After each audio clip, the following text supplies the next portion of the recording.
At 3:47 a.m., Elena Martinez sits in a rain-soaked safe house, staring at a television screen that's destroying her entire world. The man she abandoned everything for, Adrian Moretti, the most dangerous crime boss in the city, stands at an altar in a $1,000 suit, sliding a ring onto another woman's finger. 6 months ago, he promised her freedom. He promised her forever. He promised he would choose her over his empire. She left her life, her career, her identity behind to wait for him. Now she understands the truth. She was never his choice. She was always his secret, his lie, his biggest mistake. If you want to see how Elena rises from this betrayal, stick around until the end.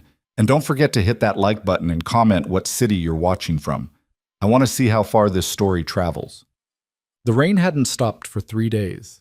Elena Martinez pressed her forehead against the cold window of the safe house, watching water streak down the glass in patterns that looked like tears.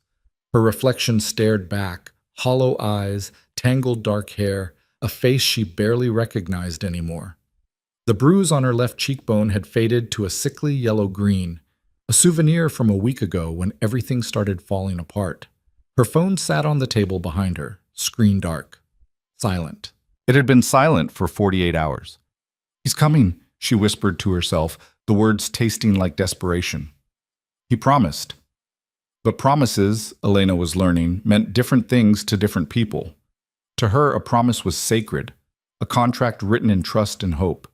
To Adrian Moretti, promises were probably just another tool in his arsenal, something to deploy when convenient and abandon when necessary. She turned away from the window, hugging herself against the chill that had nothing to do with the temperature.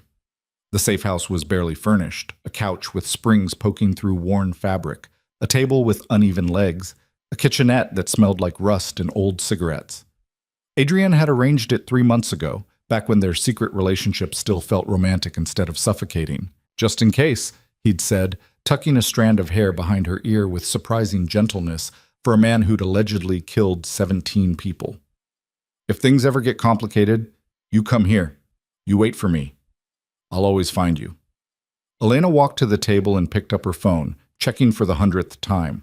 No missed calls, no texts, no word from the man who'd turned her entire existence upside down and promised to put it back together in a better configuration. The television in this corner flickered with late-night programming, infomercials, and old movies. She'd turned it on for noise, for company, for any sound that wasn't the rain or her own anxious breathing. Now she grabbed the remote, about to switch it off, when the local news interrupted with a breaking story. "We're coming to you live from Street, Catherine's Cathedral, where business mogul Adrian Moretti is marrying socialite Victoria Castellano in what's being called the wedding of the decade." The remote slipped from Elena's fingers and hit the floor. On the screen, St. Catherine's Cathedral blazed with lights despite the rain. Limousines lined the street, photographers crowded the barriers. And there, stepping out of a black car in a dove-gray gown that probably cost more than Elena made in a year, was a woman with perfect blonde hair and a smile that belonged on magazine covers. Victoria Castellano. Old money, political connections, everything Adrian's world valued, everything Elena wasn't. "No," Elena breathed, moving closer to the television. "No, this is wrong. This is some kind of mistake." But the camera didn't lie. It panned across the cathedral entrance, caught glimpses of guests in designer clothes, and then, there he was. Adrian Moretti stood at the altar in a charcoal suit that fit him like it was painted on, his dark hair perfectly styled, his expression unreadable. The same man who'd held Elena 3 nights ago and sworn he was leaving his empire, his obligations, his entire blood-soaked legacy behind. The same man who'd traced her scars and kissed her wrists and promised her a small house by the ocean where nobody would know their names. "We're just waiting for the ceremony to begin," the reporter narrated. "Sources say this union represents a significant alliance between the Moretti and Castellano families." Elena's legs gave out. She sank onto the couch, unable to tear her eyes away as the ceremony began. As Adrian took Victoria's hands, as some priest Elena couldn't hear spoke words that were supposed to mean forever. Her phone buzzed. She grabbed it with shaking hands, hoping, praying for an explanation, an apology, anything. Unknown number. "He played you. Get out of the safe house. They're coming." Elena stared at the message, her brain struggling to process. Before she could respond, before she could think, the television showed Adrian sliding a ring onto Victoria's finger. The kiss was perfunctory, businesslike, but it was real. He'd married her. He'd actually married someone else. Elena turned off the television with numb fingers. The silence that followed was somehow louder than the news had been. She sat in the dark safe house, in the city that had become her prison, and felt something inside her chest crack clean in half. 6 months ago, she'd been someone else entirely. 6 months earlier. Trauma 2, we've got an incoming GSW, ETA, 3 minutes. Elena yanked on fresh gloves, her fourth pair that shift. St. Mary's emergency department on a Friday night was controlled chaos, screaming kids with broken bones, elderly patients with chest pain, the usual parade of humanity at its most vulnerable. "What have we got?" she called to the paramedics bursting through the doors. Male, approximately 35, single gunshot wound to the left shoulder, significant blood loss. Elena's training kicked in as they transferred the patient to the gurney. But when she got her first clear look at his face, something in her chest stuttered. He was beautiful in a dangerous way. Sharp jawline darkened with stubble, dark hair matted with sweat and rain, gray eyes that locked onto hers with an intensity that should have been impossible for someone who'd been shot, even unconscious. He looked like trouble. "Let's get him stabilized," Dr. Chen ordered, appearing at Elena's elbow. "Elena, start a line." She worked on autopilot, finding a vein despite the man's compromised circulation. His skin was surprisingly warm under her fingers. She noticed scars, old ones, professional ones. This wasn't his first time being hurt. "Vitals?" Dr. Chen demanded. "BP 80/50 and dropping," Elena reported. "Heart rate 140. The man's eyes snapped open. Despite the blood loss, despite the pain he had to be in, those gray eyes found Elena's face and stayed there. "You're safe?" she said instinctively, the words she told every scared patient. "We're going to take care of you." His hand shot out, grabbing her wrist with surprising strength. "Don't," he gasped. "Don't call police. Sir, you need to stay calm. Promise me." Blood flecked his lips. "No police? Promise." Dr. Chen was already calling orders, preparing for surgery. Elena should have pulled away, should have followed protocol. Gunshot wounds required police reports. But something in his eyes, desperation mixed with command, made her nod. "I promise," she whispered. His grip loosened. He slipped back into unconsciousness. 3 hours later, after surgery removed the bullet and stabilized him, Elena sat at the nurse's station completing charts. She'd almost forgotten about the mystery patient when 2 men in expensive suits appeared in the waiting room. "We're here for the John Doe," one said. "The GSW in OR2. Elena's spine straightened.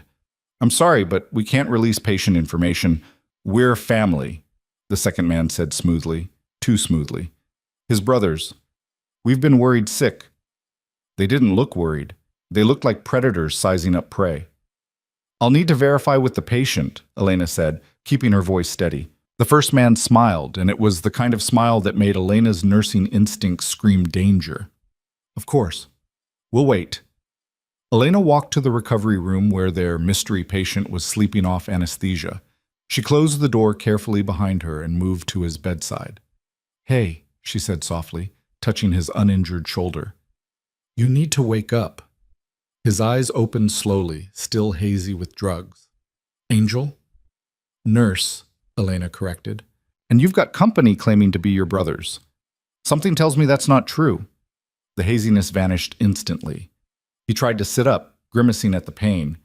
"How many?" "2. Suits. Expensive watches. Bad vibes." "Fuck." He swung his legs off the bed, moving like someone accustomed to working through pain. "I need to leave." "You just had surgery." "I need to leave now." He fixed those gray eyes on her. "They're not my brothers. They're here to finish what the bullet started." Elena's heart hammered. This was beyond her scope, beyond anything in her nursing textbooks. "There's a service exit."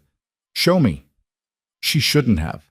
Every regulation, every policy, every ounce of common sense said she should call security. But Elena had grown up in neighborhoods where you learned to recognize genuine fear versus manipulation. And this man was genuinely afraid.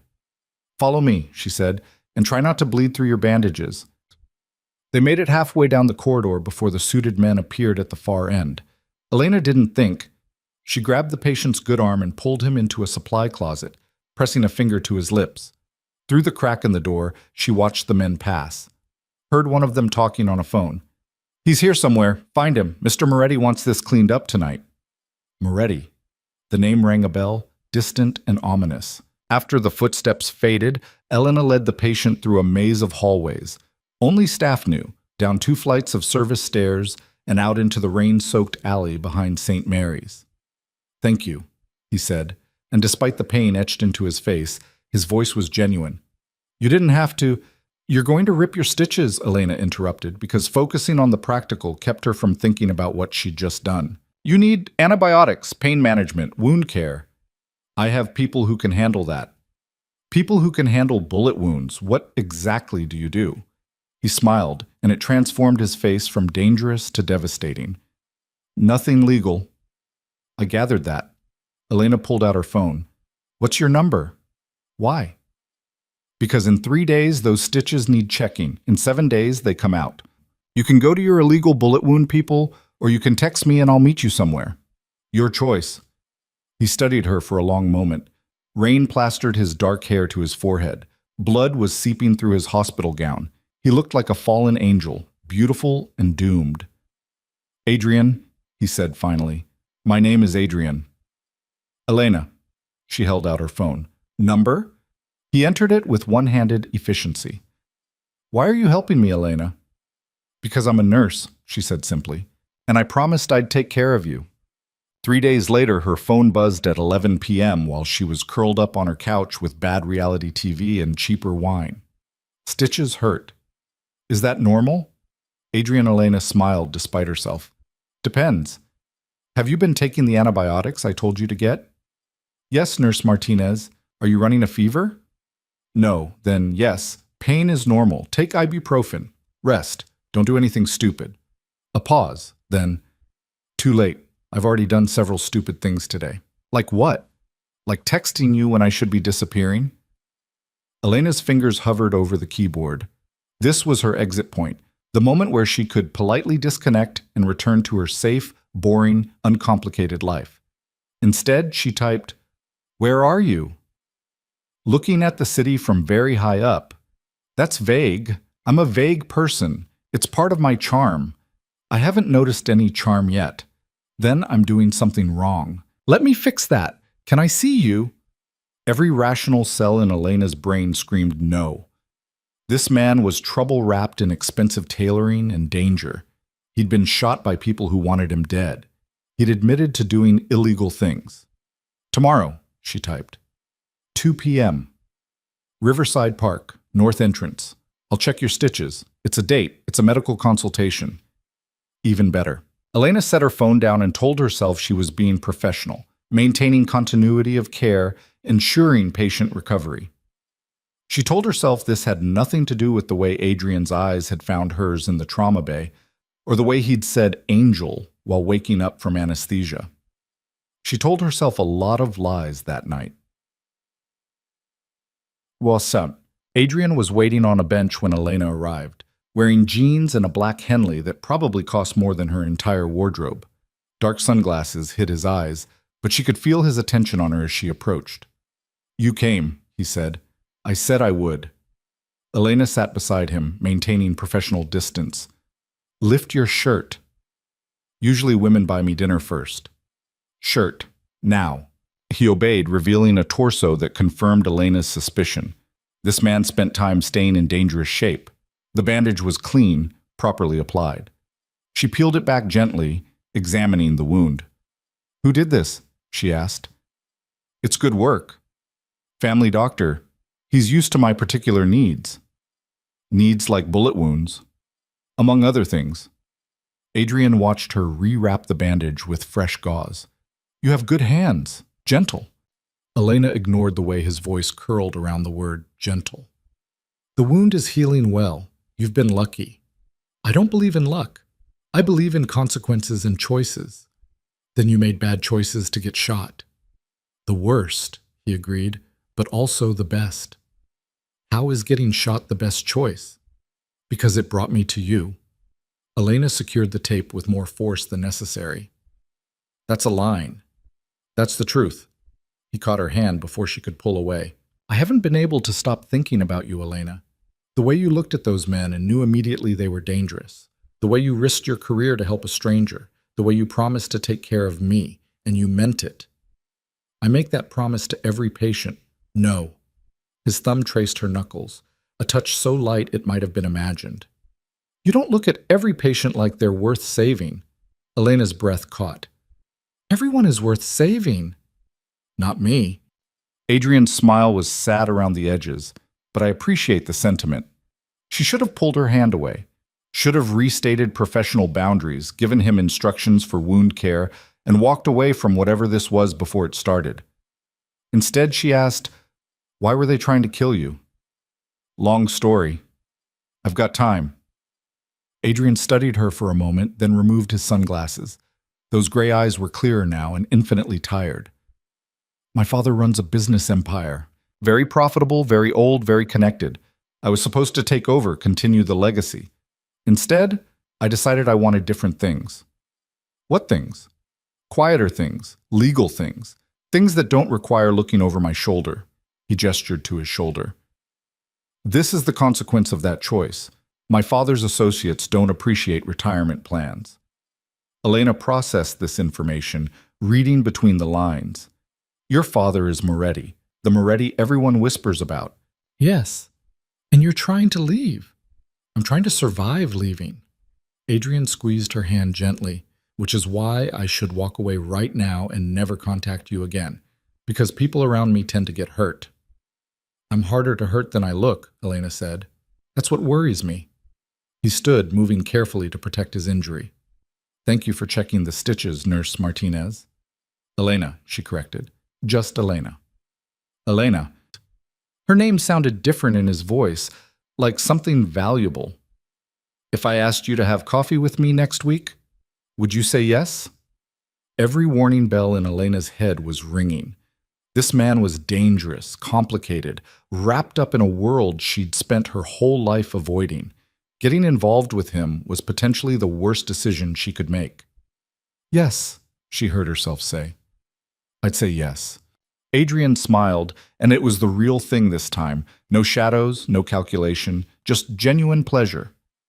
Tuesday, that cafe on Market Street with the terrible coffee and amazing pastries. How do you know about that place? I know everything about this city. It's survival.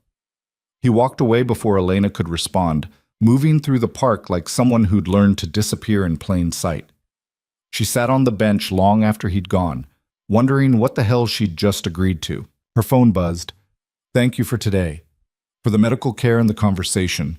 You're remarkable. Adrian Elena smiled despite every rational objection in her head. You're welcome. Rest that shoulder. Only if you promise to scold me if I don't. I absolutely promise. Then I'll be the most obedient patient you've ever had. Somehow, Elena doubted that. Tuesday's coffee turned into Thursday's dinner. Thursday's dinner turned into Saturday's walk through the botanical gardens. Saturday turned into a month of stolen hours where Elena learned that Adrian Moretti was nothing like his reputation and everything like his reputation, all at once. He was gentle with her, always, opening doors, remembering how she took her coffee, listening when she talked about difficult shifts at the hospital. But she also noticed the way he positioned himself between her and potential threats, the way his eyes constantly scanned their surroundings, the way he never sat with his back to a door. You're always watching, she said one evening as they shared takeout in her apartment. Always calculating. Old habits. Adrian set down his chopsticks. Hard to unlearn 20 years of survival training. Tell me about it. Your life before this? You don't want to know that person. I want to know you, Elena corrected. All of you. So he told her. Not everything. She could sense the things he held back, the darkest corners he wouldn't let her see. But enough. Enough about a childhood spent learning to fight before learning to read, about a father who valued power over everything, about the first time Adrian realized his family's business empire was built on broken people and blood money.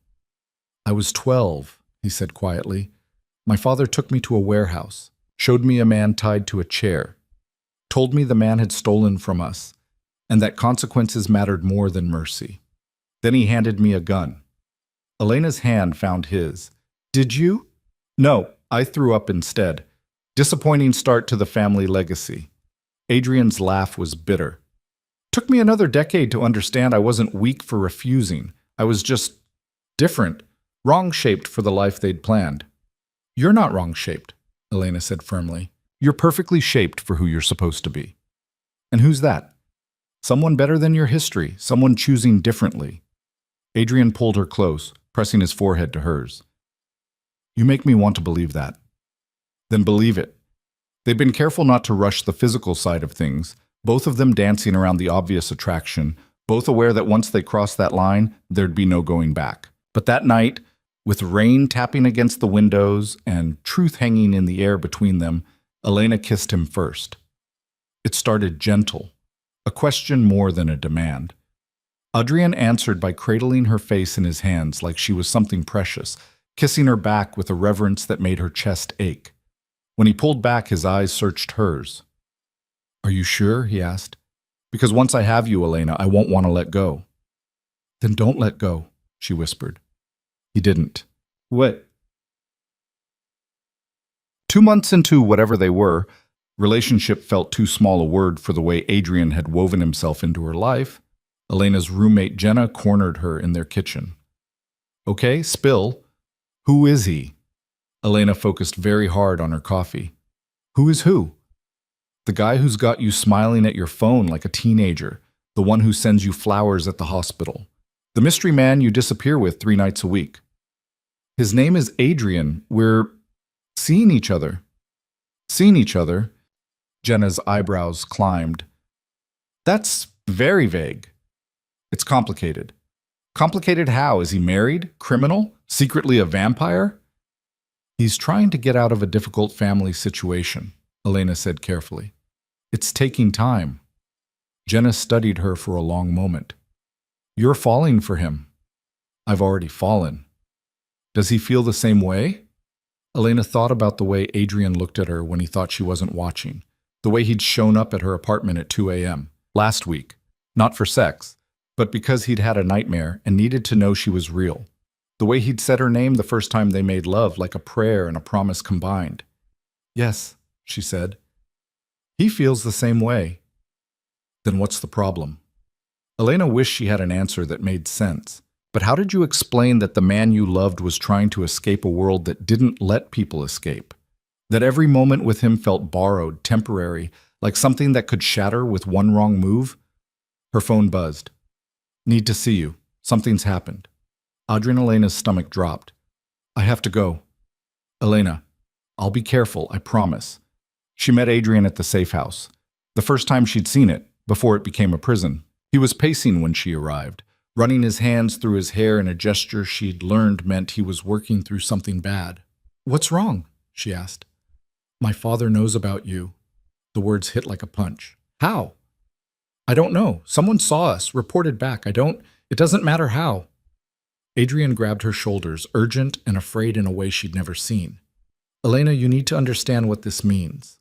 My father doesn't tolerate distractions. He'll see you as leverage, a weakness to exploit. Then we'll be careful.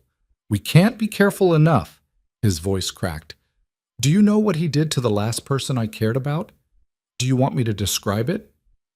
Adrian, he had her killed, Elena, slowly, made sure I knew every detail. I was 17 and I loved her, and he killed her to teach me a lesson about priorities. Elena's breath froze. You never told me because I never wanted you to know that side of my life. But now you need to know. You need to understand what my father is capable of. Adrian's hands shook against her shoulders. I can't lose you. I won't survive losing you. Then what do we do? He pulled back, composing himself with visible effort. I have a plan. It's been in motion for months. Legitimate business ventures, legal documentation, everything I need to completely separate from the family. But it takes time and leverage and one very specific piece. What piece? There's someone my father wants me to marry, Victoria Castellano. Old money, political connections, everything that would strengthen the empire. If I agree to the engagement, it buys me time, makes him think I'm falling in line. Meanwhile, I finalize my exit strategy. Elena's chest constricted. You want to marry someone else? I want to pretend to marry someone else, Adrian corrected fiercely. There's a difference. The engagement would be public, formal, all the right moves to keep my father satisfied. But it wouldn't be real. Nothing about it would be real. How long? 6 months. Maybe less if I can accelerate the timeline. And then I'm out, Elena. Completely out. New identity, new city, new life. A life I want you in every second of. She wanted to believe him, wanted to trust that this would work, that they could outsmart a crime empire with decades of power and violence behind it. He'll hurt you, Elena whispered. If he finds out you're planning to leave, he won't find out. I've been careful. And once I'm gone, I'm taking evidence with me, enough to keep him from ever coming after us. Insurance. Us. Us, Adrian confirmed. He cupped her face, thumb brushing her cheekbone. I know I'm asking a lot. I know this sounds insane, but I swear to you, Elena, 6 months from now, we'll be somewhere quiet, somewhere safe. Somewhere we can just be two ordinary people who fell in love in the messiest possible way. I don't want ordinary, Elena said. I just want you. You have me. You'll always have me. He kissed her, soft and desperate. Will you wait for me? Can you do that? Elena thought about the rational choice, the safe choice, the choice every fiber of her nurse training said she should make. Then she thought about Adrian's smile when he brought her terrible coffee, his hands gentle on her skin, the way he'd trusted her with his darkest truths. I'll wait, she said. I'll wait as long as it takes. 6 months, he promised. And then we disappear together. The engagement announcement hit the society pages 2 weeks later. Elena saw it while scrolling through news during a break at the hospital. Adrian Moretti and Victoria Castellano, the merger of two powerful families, the romance of the decade. The photo showed them at some charity gala, Adrian in a tuxedo and Victoria in diamonds. They looked perfect together, matched, like they'd been designed by the same expensive architect. Elena's phone buzzed. Don't believe what you see. None of it's real. Only you are real. Adrian. She wanted to believe him. She tried. But as the weeks crawled past and their secret meetings became more rushed, more careful, more afraid, Elena felt something shifting inside her, some certainty cracking. I miss you, she said one night in the safe house, wrapped in Adrian's arms after he'd made love to her like she was something he was trying to memorize. I'm right here. You're at galas with her, dinner parties, fundraisers. I see the photos. Photos aren't truth. Adrian tilted her chin up. Truth is this, you and me. What we have when nobody's watching. When do we stop hiding? Soon. He kissed her forehead. I promise. Soon. But soon became a moving target. The engagement stretched from formal to serious. Wedding plans began, tentative dates, venue options, dress fittings that Victoria apparently enjoyed narrating to anyone who'd listen. 3 months in, Elena sat in her apartment while Jenna watched her with worried eyes. You're disappearing, Jenna said bluntly. Into him. Into this secret relationship that's taking everything and giving you nothing back. That's not true. When's the last time you went out with friends? Took a shift you didn't have to? Did anything that wasn't waiting for him to text? Elena opened her mouth to argue, closed it, opened it again. He needs me. What do you need? The question sat between them, unanswerable. 4 months in, Adrian showed up at Elena's apartment at midnight, exhausted and wired. We need to move up the timeline. What happened? Victoria's pregnant. The words punched the air from Elena's lungs. What? It's not mine. We've never... Adrian paced, frantic. It's not mine, but she's claiming it is. My father is ecstatic, wants to move the wedding up. I need to leave now, Elena. Not in 2 months. Now. Okay.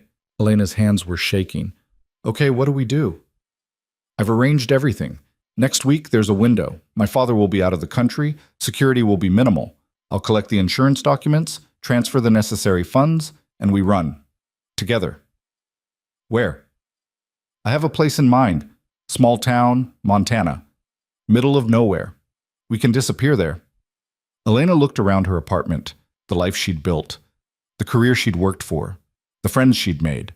I'll need to quit my job. Tell Jenna something. Tell her you're taking a travel nursing contract. Don't give her details. The less people know, the safer everyone is.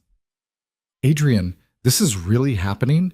He pulled her close and she could feel his heart hammering against her chest. This is really happening. 1 week, Elena, 7 days, and then we're free. She believed him. She believed him when he texted coordinates for the safe house. She believed him when he said to pack light and leave her phone behind.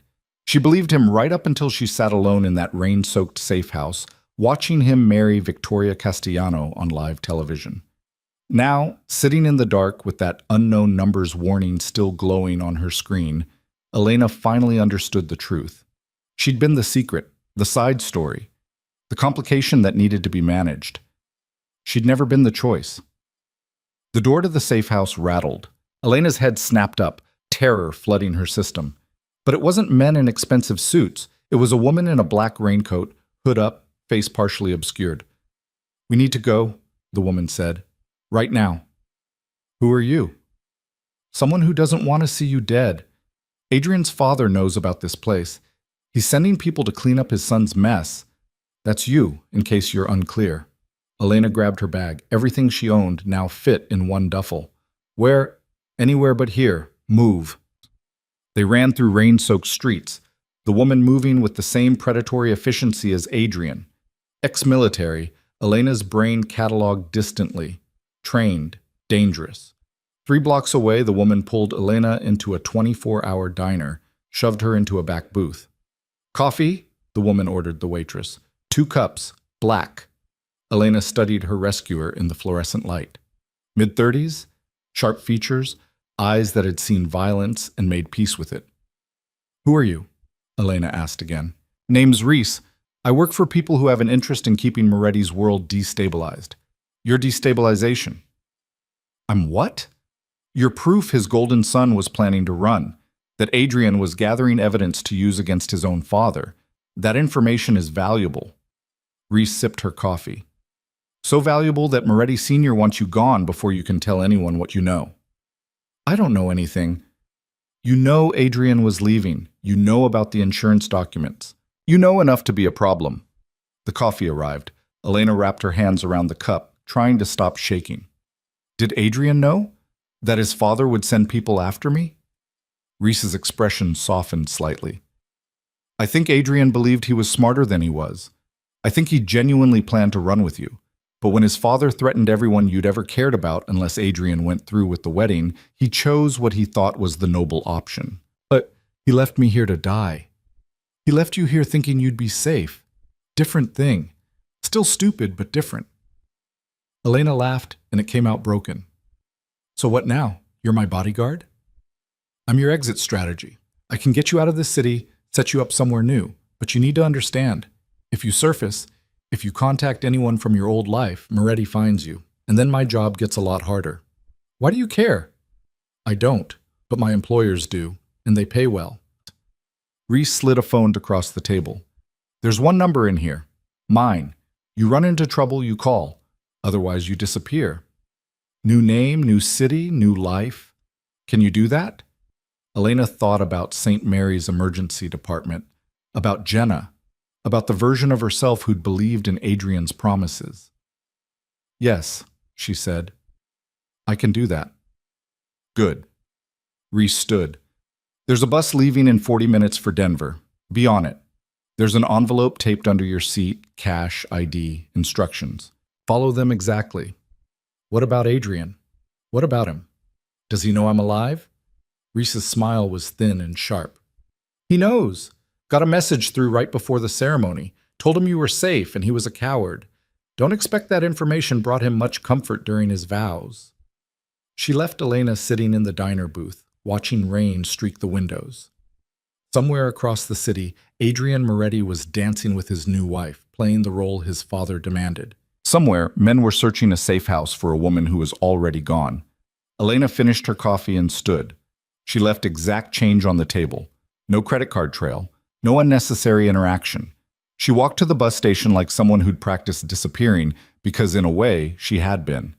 She'd been disappearing into Adrian's world for 6 months, erasing herself piece by piece. Now, it was time to find out who Elena Martinez was when she stopped waiting for someone else to choose her. The bus pulled away from the station at 4:23 a.m. Elena didn't look back. Denver smelled like exhaust and failed dreams. Elena stepped off the bus into morning light that felt too bright, too ordinary for someone whose entire world had imploded 12 hours earlier. Her legs were stiff from the overnight ride, her eyes gritty from not sleeping, her brain still trying to process the gap between what she'd believed and what was real. The envelope Reese had left contained $3,000 in cash, a Colorado driver's license with Elena's photo, but a different name, Sarah Chen, and a handwritten note with an address in a neighborhood Elena had never heard of. Stay here 2 weeks. Keep your head down. I'll be in touch. R. The apartment was a fourth-floor walk-up in a building that had seen better decades. Peeling paint, a radiator that clanked like it was trying to communicate in Morse code, windows that overlooked a parking lot where broken glass sparkled in the weak sunlight. It was the opposite of everything Adrian had promised. No ocean view, no quiet peace, no fresh start that felt clean. It was perfect. Elena dropped her duffel bag on the sagging couch and stood in the middle of the empty living room, waiting to feel something. Anger, maybe. Grief. The crushing weight of betrayal. Instead, she felt hollow, scooped out. Like someone had reached inside her chest and removed all the parts that used to know how to feel things. Her new phone buzzed. Reese's number. You make it? Yes? Good. Stay invisible. I mean it. Elena set the phone on the counter and walked to the bathroom. The mirror showed a stranger, dark circles under eyes that used to sparkle when Adrian texted, hair that needed washing, a face that looked 10 years older than it had a week ago. You're alive, she told her reflection. That's something. The stranger in the mirror didn't look convinced. She showered in water that ran lukewarm at best, changed into clean clothes from her duffel, and realized she had absolutely no idea what to do next. For 6 months, her entire existence had orbited around Adrian, when she'd see him, where they'd meet, how to steal another hour in a world that wanted to keep them apart. Now that access was gone, and she was just floating in space with nothing to grab onto. Her stomach growled. She'd forgotten to eat since yesterday's lunch. The corner store 3 blocks away sold instant ramen and bruised apples. Elena bought both with cash, counting out bills carefully. The cashier barely looked at her, just another anonymous face in a city full of them. Back in the apartment, Elena ate standing at the kitchen counter, staring at the phone Reese had given her. It would be so easy to text Jenna, to call her mom in Phoenix, to reach out to someone from her real life and anchor herself to something familiar. But Reese's warning echoed. If you surface, Moretti finds you. Elena finished the ramen and threw the cup away. She'd worked too hard to become a nurse, survived too much to get there, to throw it all away by being careless now. If invisibility kept her alive, she'd learn to be invisible. The first week passed in a fog of basic survival. Elena found a 24-hour laundromat where nobody asked questions, a library where she could read without buying anything, a diner that served breakfast all day and didn't care if she nursed one coffee for 3 hours. She avoided mirrors, avoided thinking, avoided the screaming silence where Adrian's voice used to live in her head. On day 9, Reese showed up at the apartment without warning, letting herself in with a key Elena hadn't known existed. You look like hell, Reese said by way of greeting. Thanks. You look terrifying as always. Reese smiled slightly, dropping a backpack on the counter. How you holding up? I'm breathing. Is that enough? For now. Reese pulled out a laptop, fingers already moving across the keyboard. We need to talk about your next move. I thought the next move was staying invisible forever. Invisible is temporary. Eventually, you need an actual life, which means work, housing, a believable story. Reese pulled up a document on the screen. I've got 3 options for you. All small towns, all hiring nurses, all far enough from Moretti's reach that you can breathe. Elena moved closer, looking at the listings. Billings, Montana. Durango, Colorado. Flagstaff, Arizona. These are real jobs. Real jobs with real HR departments who think Sarah Chen is a real person with real credentials. I've got people who handle this kind of thing. Reese glanced at her. You pick one, I set it up, you go live your life. Quiet. Boring. Safe. Safe, Elena repeated. The word felt foreign. Unless you want to stay in Denver washing your clothes at midnight and eating ramen for every meal. Elena studied the listings. Durango was high altitude, mountain views, a small hospital serving a scattered rural population. The job description mentioned long shifts and diverse cases, everything from ranch accidents to altitude sickness to the occasional ski injury. This one, she said, pointing. Durango. Good choice. Mountains make it harder for people to sneak up on you. Reese typed something. You start in 3 weeks. That gives you time to get there, find a place, settle in before orientation. Just like that? I just become someone else? You've already become someone else. This just makes it official. Elena sat down on the couch before her legs could give out. I was a good nurse. Before all this, I was really good at my job. You'll be good at it again. Reese closed the laptop.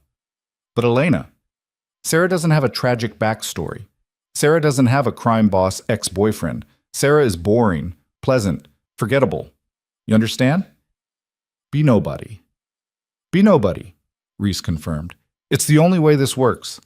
After Reese left, Elena sat in the dark apartment and let herself think about Adrian for the first time in 9 days. She wondered if he'd looked for her after the wedding, if he'd gone to the safe house and found it empty, if he felt relief or regret or anything at all. She wondered if Victoria knew about her, if the baby was real, if Adrian was playing house with his new wife while Elena learned to become a ghost. Then she stopped wondering. Because wondering was just another form of waiting, and she was done waiting for Adrian Moretti to be who he'd promised. 2 weeks later, Elena, now Sarah Chen to everyone who asked, drove a used Honda Civic into Durango, Colorado, with everything she owned in the back seat. The mountains rose around the town like walls, protection or prison, depending on how you looked at it. The apartment she'd rented sight unseen was smaller than the Denver place, but cleaner, with windows that actually sealed and a landlord who'd taken her first month's rent without asking uncomfortable questions. It was furnished in a style that could be generously described as aggressively beige, but the bed was comfortable and the shower ran hot. Elena unpacked methodically. Clothes in the dresser, toiletries in the bathroom, the few books she'd bought in Denver on the shelf. When everything was put away, the apartment still looked empty, unlived in, like a stage set waiting for an actual person to arrive. Her phone buzzed, the new number she'd gotten for Sarah Chen's life. Orientation tomorrow, 8 a.m. Don't be late. Reese. I won't. Thank you. For what? For getting me out. A long pause, then, just stay out. And Elena, stop thanking me. I'm not doing this for free. Elena smiled despite everything. At least Reese was honest about her motivations. That was more than she could say for some people. Sleep didn't come easy that night. She lay in the unfamiliar bed, listening to unfamiliar sounds. A neighbor's television through the wall, traffic on the street below, the wind in the mountains making noises she'd never heard before. Every sound made her tense, made her think of men in suits coming to finish what Adrian's father started. But no one came. The night passed. Morning arrived with pale sunlight through cheap blinds. Elena got up, dressed in scrubs she'd bought online, and looked at herself in the mirror. Sarah Chen looked back. Same face, different name, brand new lies. You can do this, she told her reflection. You've done harder things. The reflection didn't argue. Durango Community Hospital was smaller than St. Mary's, but clean, organized, and apparently desperate enough for nurses that they'd hired Sarah Chen with minimal background checking. The HR director, a cheerful woman named Patricia, who wore too much perfume, walked Elena through orientation with the kind of efficiency that suggested she'd done this many times. You'll be on the med-surg floor to start, Patricia explained, handing Elena a badge with Sarah's name and photo. 12-hour shifts, 3 days a week usually, though we might need you for extra coverage during ski season. Dr. Morrison runs a tight ship, but he's fair. Questions? No, ma'am. Good. Cafeteria's on the second floor. Break room has decent coffee if you don't mind it strong. And we're one big family here, so don't be shy about asking for help. Patricia smiled. We're glad to have you, Sarah. The name still felt wrong in Elena's ears, but she smiled back. Glad to be here. The first shift was exactly what Elena needed. Too busy to think, too focused on patient care to spiral into her own head. A rancher with a compound fracture from a horse accident. A kid with appendicitis. an elderly woman with pneumonia who reminded Elena of her grandmother and made her chest ache with homesickness for a life she couldn't have anymore. She worked on autopilot, her training carrying her through assessments and medication administration, and the thousand small tasks that made up a nurse's shift. It felt good to be useful again, to have a purpose beyond survival. During her lunch break, another nurse, young, blonde, aggressively friendly, sat down across from her in the cafeteria. "You're the new girl," she said. "Sarah, right? I'm Katie. Been here 2 years. You'll love it once you get used to the pace." "Thanks, still figuring everything out." "Where'd you work before?" Elena had practiced this answer. "Small clinic in Nevada. Wanted a change of scenery." "Well, you picked the right place for scenery. Mountains are gorgeous, towns small enough that you actually know your neighbors, and the hiking is incredible if you're into that." Katie bit into her sandwich. "You got family here?" "No, just me." "Boyfriend? Girlfriend?" "Single," Elena said, and the word tasted like ash. "Good. The dating pool here is small but quality. I'll introduce you around." Katie grinned. "Unless you're one of those married to the job types? Just focused on settling in right now." "Fair enough. But when you're ready for a night out, you let me know. There's this bar downtown that does trivia on Thursdays, and our team desperately needs someone with actual brain cells." Elena found herself smiling. "I'll think about it." After her shift, she drove back to her empty apartment and stood in the shower until the water ran cold. She'd survived day 1 of her new life. Tomorrow she'd survive day 2. Eventually, maybe, it would stop feeling like survival and start feeling like living. Her personal phone, the one Reese had given her, buzzed as she was getting into bed. How was day 1? Exhausting. Good. Anyone ask questions? Nothing I couldn't handle. Keep it that way. Elena set the phone down and stared at the ceiling. Somewhere, in a city she couldn't name, Adrian was probably lying in bed next to his wife. Probably thinking about his empire and his father's expectations and all the choices that had led him to that moment. Probably not thinking about Elena at all. She turned off the light and closed her eyes, willing sleep to come. The weeks blurred together. Elena, Sarah, fell into a rhythm. Work 3 days, recover 2 days, repeat. She learned the hospital's systems, the staff's personalities, the subtle politics that existed in every workplace. She kept her head down, did her job well, and slowly, carefully, built a life that looked almost normal. Katie kept her promise about trivia night. Elena went once, mostly to seem like a regular person who did regular things. Their team came in third, and afterward Katie dragged her to a different bar where the music was too loud and the beer was cheap. "So what's your story?" Katie asked, slightly drunk and completely nosy. "And don't give me that Nevada clinic crap. Nobody moves to Durango for no reason." "Needed a fresh start," Elena said, which was true enough. "Bad breakup?" "Something like that." "Was he an asshole?" Elena took a long drink of her beer. "He was complicated." Complicated is just another word for asshole with a good excuse. Katie signaled for another round. "You're better off without him, whoever he was." "I know." "Do you, though? Because you've got that look. That still checking my phone look. That maybe he'll call look." Elena set down her beer carefully. "He's not going to call." "Good. Because you seem nice, Sarah, and nice people don't deserve complicated assholes." Katie raised her glass. "To fresh starts and better choices." Elena clinked her glass against Katie's and pretended the toast didn't make her want to cry. 3 months into Durango, Elena had a life that looked real from the outside. She had an apartment with furniture she'd picked out herself. She had coworkers who invited her to things. She had a routine, a paycheck, a name that people called her without irony. She had everything except the truth. The nightmare started around month 4. Always the same. Elena sitting in the safe house, watching the television, seeing Adrian marry Victoria over and over again in an endless loop. Sometimes she'd run to stop him, sometimes she'd scream, sometimes she'd just sit there while the world ended in slow motion. She'd wake up gasping, sheets soaked with sweat, her heart trying to escape her chest. Then she'd remember where she was, who she was supposed to be, the careful lies she'd built around herself like armor. Dr. Morrison noticed first. He caught her in the break room one morning after a particularly bad night, her hand shaking as she tried to pour coffee. You okay, Sarah? Fine. Just tired. He studied her with the kind of doctor look that saw past bullshit. When's the last time you took a day off? I don't know. A while. Take tomorrow. That's not a suggestion. He poured his own coffee, added too much sugar.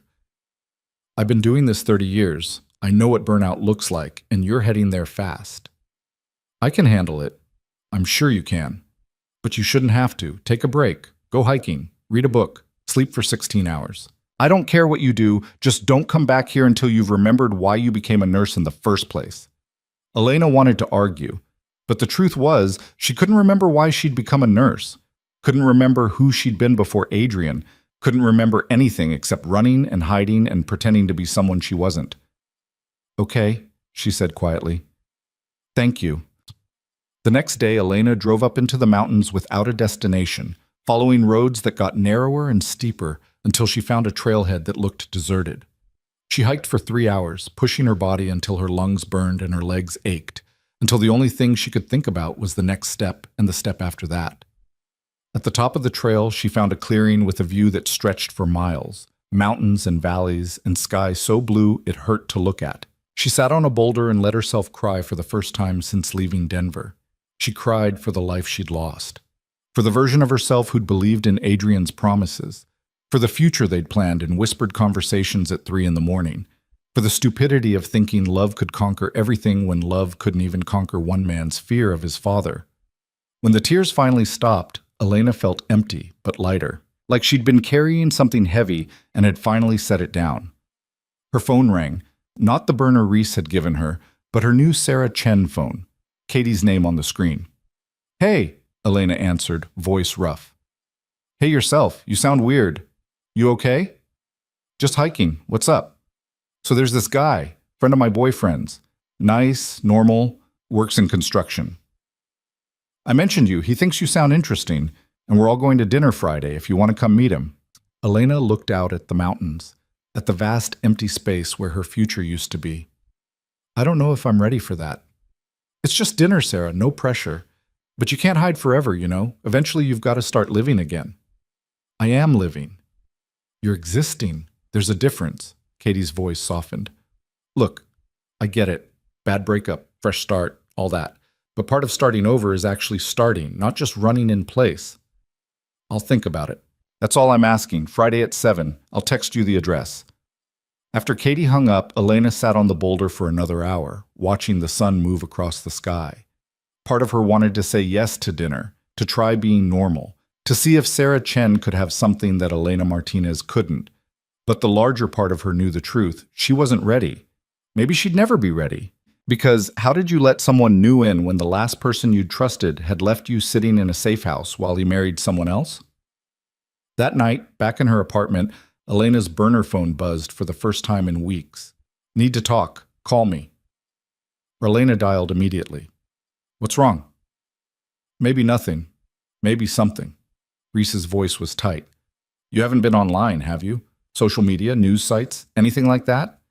No, you told me to stay invisible. Good. Keep it that way, but you should know there's been movement in Moretti's world. His wife filed for divorce 3 weeks ago, claimed the baby wasn't his, caused a whole scandal. Old man Moretti is furious. Adrian's been basically exiled from the family business. Elena's heart stopped. Why are you telling me this? Because exiled men do desperate things. And you're the one thing Adrian actually cared about. If he's looking for something to grab onto, he might come looking for you. He doesn't know where I am. He's got resources, Elena. Maybe not family resources anymore, but connections, money, motivation. I need you to be extra careful right now, extra invisible. If anything feels off, you call me immediately. Understand? Yes. I mean it. This guy broke your heart, but he's still dangerous. Not because he wants to hurt you, but because wanting to save you might get you killed. After Reese hung up, Elena sat in the dark apartment and let the information settle. Adrian was free, or at least free adjacent. The marriage had imploded exactly the way any marriage built on lies and strategy would. Part of her, the stupid, stubborn part that had loved him despite everything, wondered if he was okay, if he was safe. if exile from his father's world was freedom or just a different kind of prison. The smarter part of her knew it didn't matter. Whatever Adrian was going through, it wasn't her problem anymore. She'd survived without him, built a life without him, learned to sleep in a bed that didn't smell like his cologne, and wake up to mornings that didn't include his texts. She was done being collateral damage in someone else's war. Friday came. Elena almost didn't go to dinner. She stood in her apartment dressed in jeans and a sweater that Katie had proclaimed cute but approachable, and seriously considered calling with an excuse about a migraine or a last-minute shift. But Katie's words echoed, "Eventually, you've got to start living again." The restaurant was downtown, one of those farm-to-table places with exposed brick and Edison bulbs. Katie waved from a corner booth, her boyfriend Mark beside her, and across from them, a man who looked exactly like what you'd cast for nice guy with steady job. "Sarah, this is Connor," Katie said. "Connor, Sarah, there. Introductions done. Everyone be normal."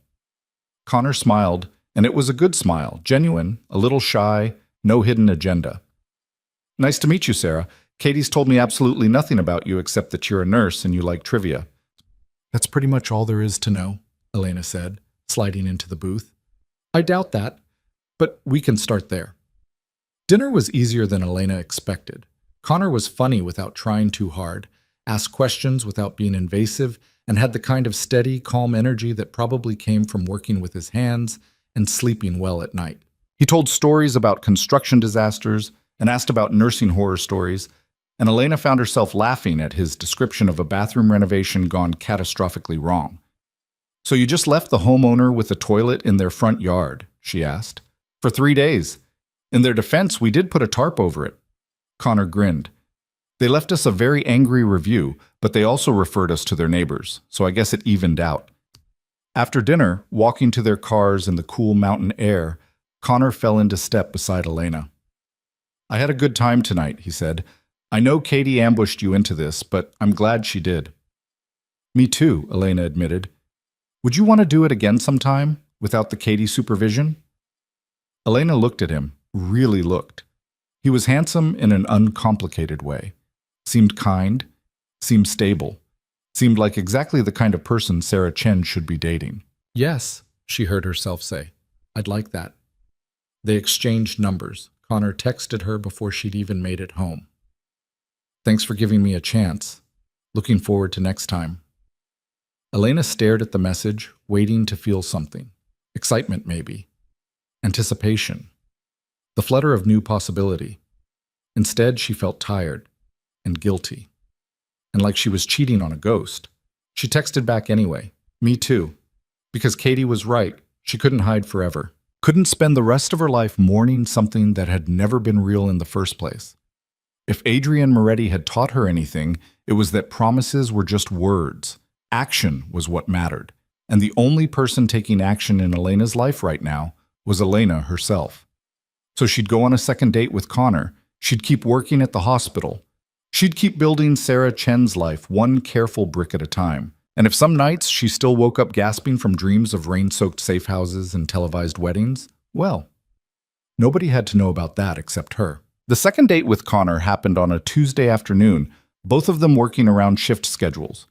He took Elena to a coffee shop that roasted their own beans and had mismatched furniture that somehow worked. They sat by the window, watching tourists browse the art galleries across the street, and Connor told her about growing up in Wyoming with 4 brothers and a mother who'd raised them all single-handedly after their father died. She was terrifying, he said, smiling at the memory. 5'0", but she could stop a fight with just a look. We learned real quick not to test her. Sounds like she did a good job, Elena said. You turned out decent. Decent. That's the kindest review I've gotten in months. Connor stirred sugar into his coffee. What about you? Family? Elena had practiced this answer too, but it still felt like swallowing glass. My mom's in Arizona. We talk sometimes. I'm an only child. Close with her? We're working on it. Connor nodded like he understood complicated family dynamics, which maybe he did. And before Durango, Katie said you worked in Nevada. Small clinic, nothing exciting. Elena redirected before he could ask follow-up questions. How'd you end up in construction? He let her change the subject, launching into a story about dropping out of college after one semester because he couldn't sit still in classrooms, how he'd started as a laborer on a framing crew and worked his way up. Elena listened and laughed at the right moments and felt like a fraud the entire time. Because Sarah Chen could sit here and have coffee with a nice man who had no idea she was a lie. But Elena Martinez was still somewhere in the cracks, screaming that this was wrong, that pretending to be normal when your entire life was built on running and hiding wasn't fair to anyone. "You got quiet," Connor observed. "I'm boring you, aren't I?" "No, sorry, just tired, long shift yesterday. We can cut this short if you need to rest." "No," Elena said quickly. "I'm fine. Tell me about the project you're working on now." So he did, and Elena focused on being present, being Sarah, being someone who could have uncomplicated coffee dates without ghosts sitting at the table. After coffee, Connor walked her to her car. "I'd like to see you again," he said, "if you're interested." "I am," Elena replied and tried to mean it. But what? You've got a but in your voice. Like you're interested, but also hesitant. And that's okay. I just want to know where I stand. Elena looked at him, really looked. He deserved honesty, or at least as much honesty as she could give without destroying the careful architecture of her lies. "I got out of something complicated," she said carefully. "And I'm still figuring out how to be uncomplicated. So if I'm weird or distant sometimes, it's not you. It's just me trying to get my head straight." Connor considered this. Complicated ex? Very. He hurt you? Not the way you're thinking, but yeah, he hurt me. Well, he's an idiot. Connor touched her shoulder, brief and gentle. "Take all the time you need, Sarah. I'm not going anywhere." After he left, Elena sat in her car and let the tears come. Because Connor was exactly what she should want: stable, honest, present. But wanting him felt like betraying something, even though the something she'd be betraying had already betrayed her first. Her burner phone buzzed. Reese. Update. Moretti's been spotted in Denver. Just him, no security detail. Looks like he's searching for something. Elena's hands tightened on the steering wheel. "How close?" "Not close enough to worry yet, but stay alert." "And Elena? If he finds you, don't be stupid. Call me before you do anything." "Like what?" "Like talking to him. Like listening to whatever story he's selling. Like believing him." Elena didn't respond. She drove back to her apartment, locked the door, checked the windows, and tried to convince herself that Adrian being in Denver meant nothing. Denver was a big city. Durango was hours away. He had no way of knowing where she was. But that night, she dreamed of him anyway. Not the wedding this time, something worse. Adrian standing in the rain outside her apartment, looking exactly like he had that first night in the emergency room. Wounded, desperate, real. In the dream, she opened the door. Let him in. Let him explain. In the dream, she forgave him. She woke up furious at herself. Work became her refuge. Elena threw herself into 12-hour shifts, picking up extra coverage, volunteering for the cases nobody else wanted. Anything to keep her brain occupied and her hands busy. Dr. Morrison noticed, of course. He cornered her in the break room after a particularly brutal shift involving a car accident and 3 critical patients. "You trying to work yourself to death, Sarah?" "Just doing my job." "Your job doesn't require 16-hour days." He poured coffee that had been sitting too long, drank it anyway. "What are you running from?" Elena's head snapped up. "What?" "People work like this for 2 reasons. They love it or they're avoiding something else. You're good at your job, but you don't love it enough to destroy yourself over it. So what's the something else?" "I'm fine." That's what everyone says right before they're not fine. Dr. Morrison set down his cup. "Look, I don't know what happened before you came here, and I'm not asking, but I do know burnout when I see it, and you're sprinting toward it like it's the finish line. I just need to stay busy." "Why?" Because staying busy meant not thinking, not remembering, not wondering if Adrian was actually looking for her, or if Reese was being paranoid. Not questioning whether she'd made the right choice in running, or if she should have stayed and fought for what they had. "Personal stuff," Elena said finally. "I'm dealing with it." "Are you?" Because dealing with it usually involves actually dealing with it, not working yourself into the ground. Before Elena could respond, her pager went off. Trauma incoming. She grabbed it like a lifeline. "Saved by the emergency," Dr. Morrison said dryly. "But Sarah? This conversation isn't over. The trauma was a skiing accident, broken leg, possible internal bleeding, 19 years old and scared out of his mind. Elena worked on autopilot, establishing lines and running tests while the kids' friends hovered in the waiting room, all of them looking too young to be dealing with mortality. Am I going to die? The kid asked, teeth chattering from shock and pain. Not on my watch, Elena promised. The same words she'd said to Adrian that first night. The same words that had started everything. She pushed the memory away and focused on saving the life in front of her. Later, after the kid was stable and heading to surgery, Elena found his friends in the waiting room.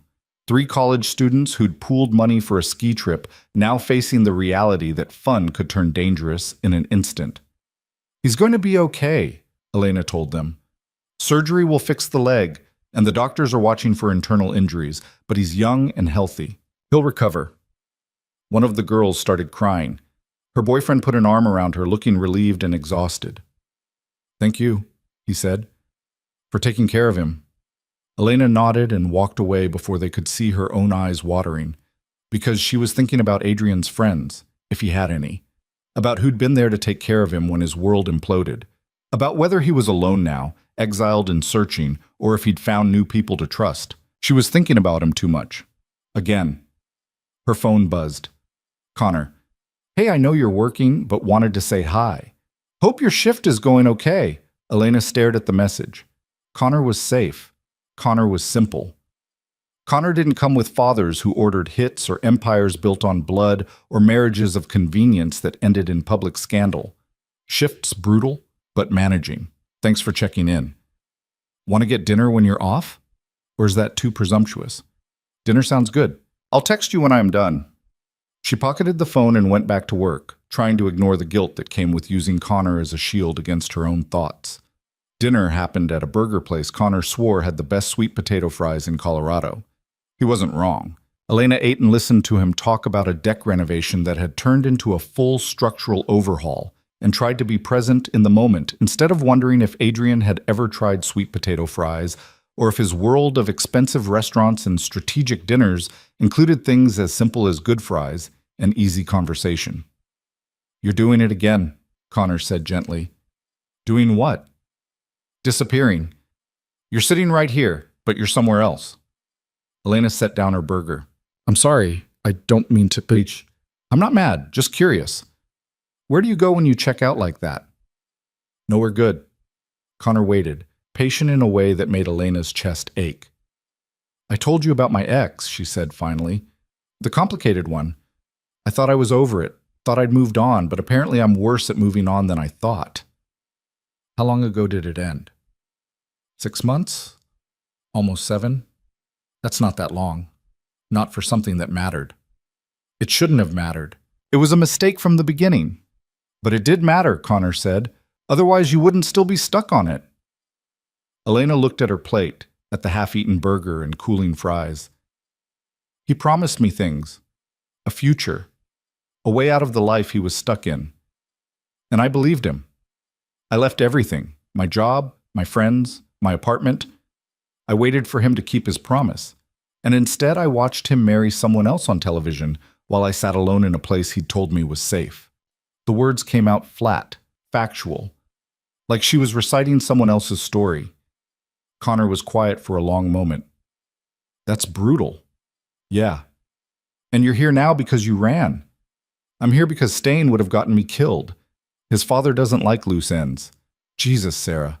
Connor reached across the table, covered her hand with his. I'm sorry. I had no idea it was that serious. It's not your problem. Maybe not. But I'm making it my business to help you forget him, if you'll let me. Elena looked at their hands, Connor's rough with calluses and scars from work, hers marked with needle sticks and years of washing. 2 people trying to build something normal out of the wreckage of their separate pasts. I want to let you, she said honestly. I'm just not sure I know how.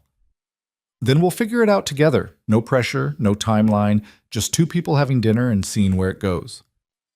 It should have been romantic. It should have been exactly what Elena needed. Instead, it felt like settling. But maybe settling was what grown-ups did. Maybe the grand passion she'd had with Adrian was just the universe's way of teaching her what not to want.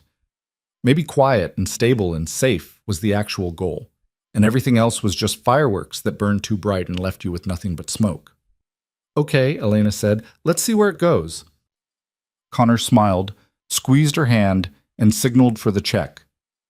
That night, Elena lay in bed and let herself think about Adrian for exactly 5 minutes. It was a trick she'd learned. Set a timer, allow the thoughts, then lock them away when the time was up. Contained grief was manageable grief. She thought about his hands on her skin, his voice in the dark, the way he'd looked at her like she was the only real thing in a world of performance and lies. She thought about believing him, trusting him, loving him so completely that she'd abandoned everything familiar to chase his promises. She thought about the wedding, about sitting alone, about understanding finally that she'd been a secret he'd kept, not a future he'd chosen. When the timer went off, Elena got up, washed her face, and went to bed. Tomorrow she'd work another shift. Tomorrow Connor would probably text something sweet. Tomorrow she'd continue building Sarah Chen's life one careful day at a time. Tomorrow Adrian would still be in Denver, searching for something he'd never find, because the Elena he'd known didn't exist anymore. The week passed in a blur of work and deliberate normalcy. Elena had coffee with Katie, went on another date with Connor, picked up an extra shift to cover for a sick coworker. She was so focused on performing normal that she almost missed the man watching her from across the hospital parking lot. Almost. Elena's nursing instincts, the ones that had kept her alive in bad neighborhoods and dangerous situations, screamed at her to notice. She looked up from unlocking her car and saw him standing near a black sedan. Expensive suit, dark hair, wrong posture for a visitor or patient. Their eyes met across 50 feet of asphalt. Not Adrian, but someone who worked for him, or had worked for him, or was looking for him. Elena knew the type. She got in her car with deliberately casual movements, started the engine, and drove away like nothing was wrong. She took a route that wound through residential streets, checking her rearview mirror obsessively. The black sedan appeared 3 turns later, staying back but definitely following. Elena's heart hammered. She pulled out her phone, almost dialed Reese, then stopped. If she called for help, the conversation would be documented. If this went wrong, it would put Reese at risk too. Instead, Elena drove to the police station, pulled into the parking lot, and sat there with her engine running. The black sedan drove past slowly, then disappeared around the corner. She waited 20 minutes. Nothing. Finally, she drove to her apartment via a maze of random turns and backtracking. No one followed. But when she got home, she locked every window, checked every closet, and slept with her phone in her hand. The next morning, a text from an unknown number. We need to talk. Tonight, 9 p.m. The Overlook on Canyon Road, come alone. Elena stared at the message. Every instinct said, don't go. This is a trap. You're not that stupid. But another part of her, the part that had loved Adrian, that still sometimes woke up reaching for him, needed to know, needed to understand why someone was following her now, months after she'd disappeared. She texted Reese, got contacted, meeting tonight at 9, Canyon Road Overlook. Reese responded immediately, absolutely not, do not go, I'm going, then I'm coming with you. They said come alone, and you're stupid enough to listen? I need to know what this is about. A long pause, then, fine, but I'm watching from distance. Anything goes wrong, I'm there in 30 seconds. Do not be a hero. Elena spent the day at work trying to focus on patients instead of the meeting. She failed spectacularly, nearly administering the wrong medication to a diabetic patient before Katie caught the error. Where's your head today? Katie demanded. Sorry, distracted. No kidding, you almost killed Mrs. Patterson. What's going on? Nothing, just tired. Katie studied her with narrowed eyes. You're a terrible liar, Sarah. Whatever it is, be careful, okay? I will. At 8:45, Elena drove up Canyon Road to the Overlook, where tourists took photos during the day. At night, it was deserted, just empty parking lot and a view of Durango's lights spread below like fallen stars. The black sedan was already there. Elena parked next to it, left her engine running, and waited. The sedan's driver door opened. A woman got out, tall and blonde and familiar in a way that made Elena's stomach drop.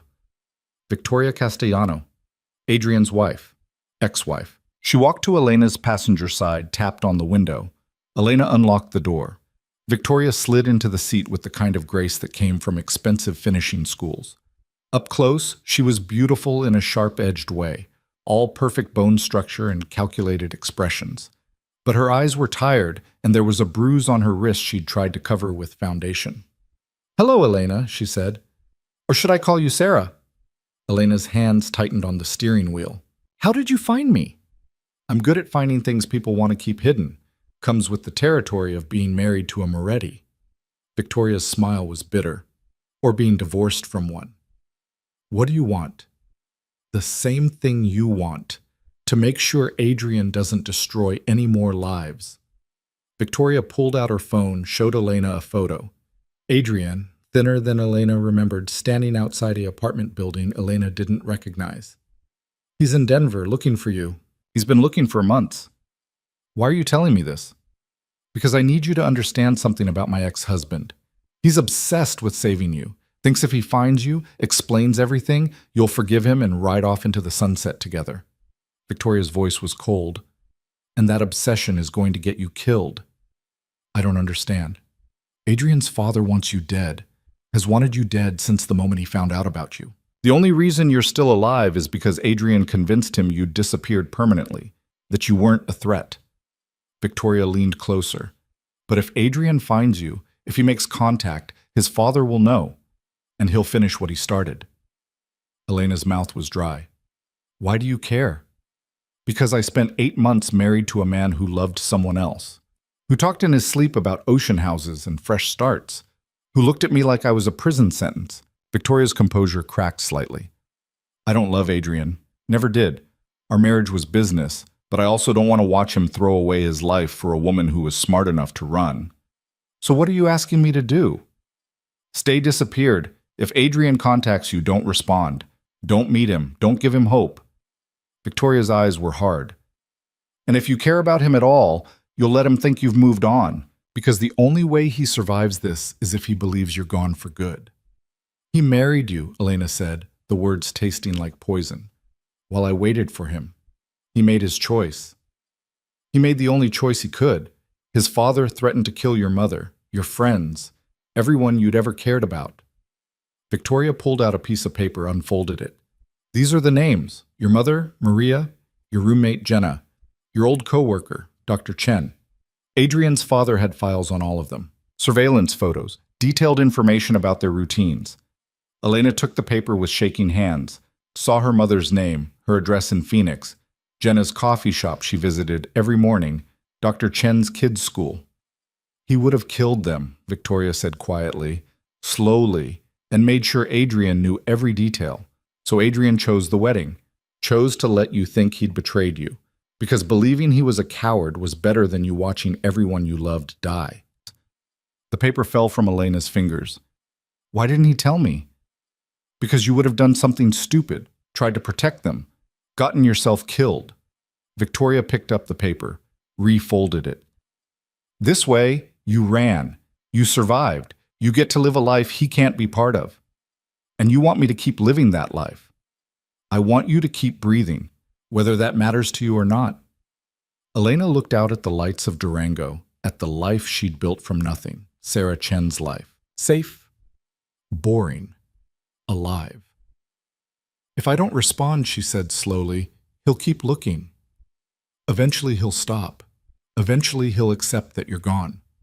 Victoria opened the passenger door. "Or he won't, and his obsession will destroy him. Either way, it's not your problem anymore." "You're wrong." "About what?" "You said you spent 8 months married to someone who loved someone else.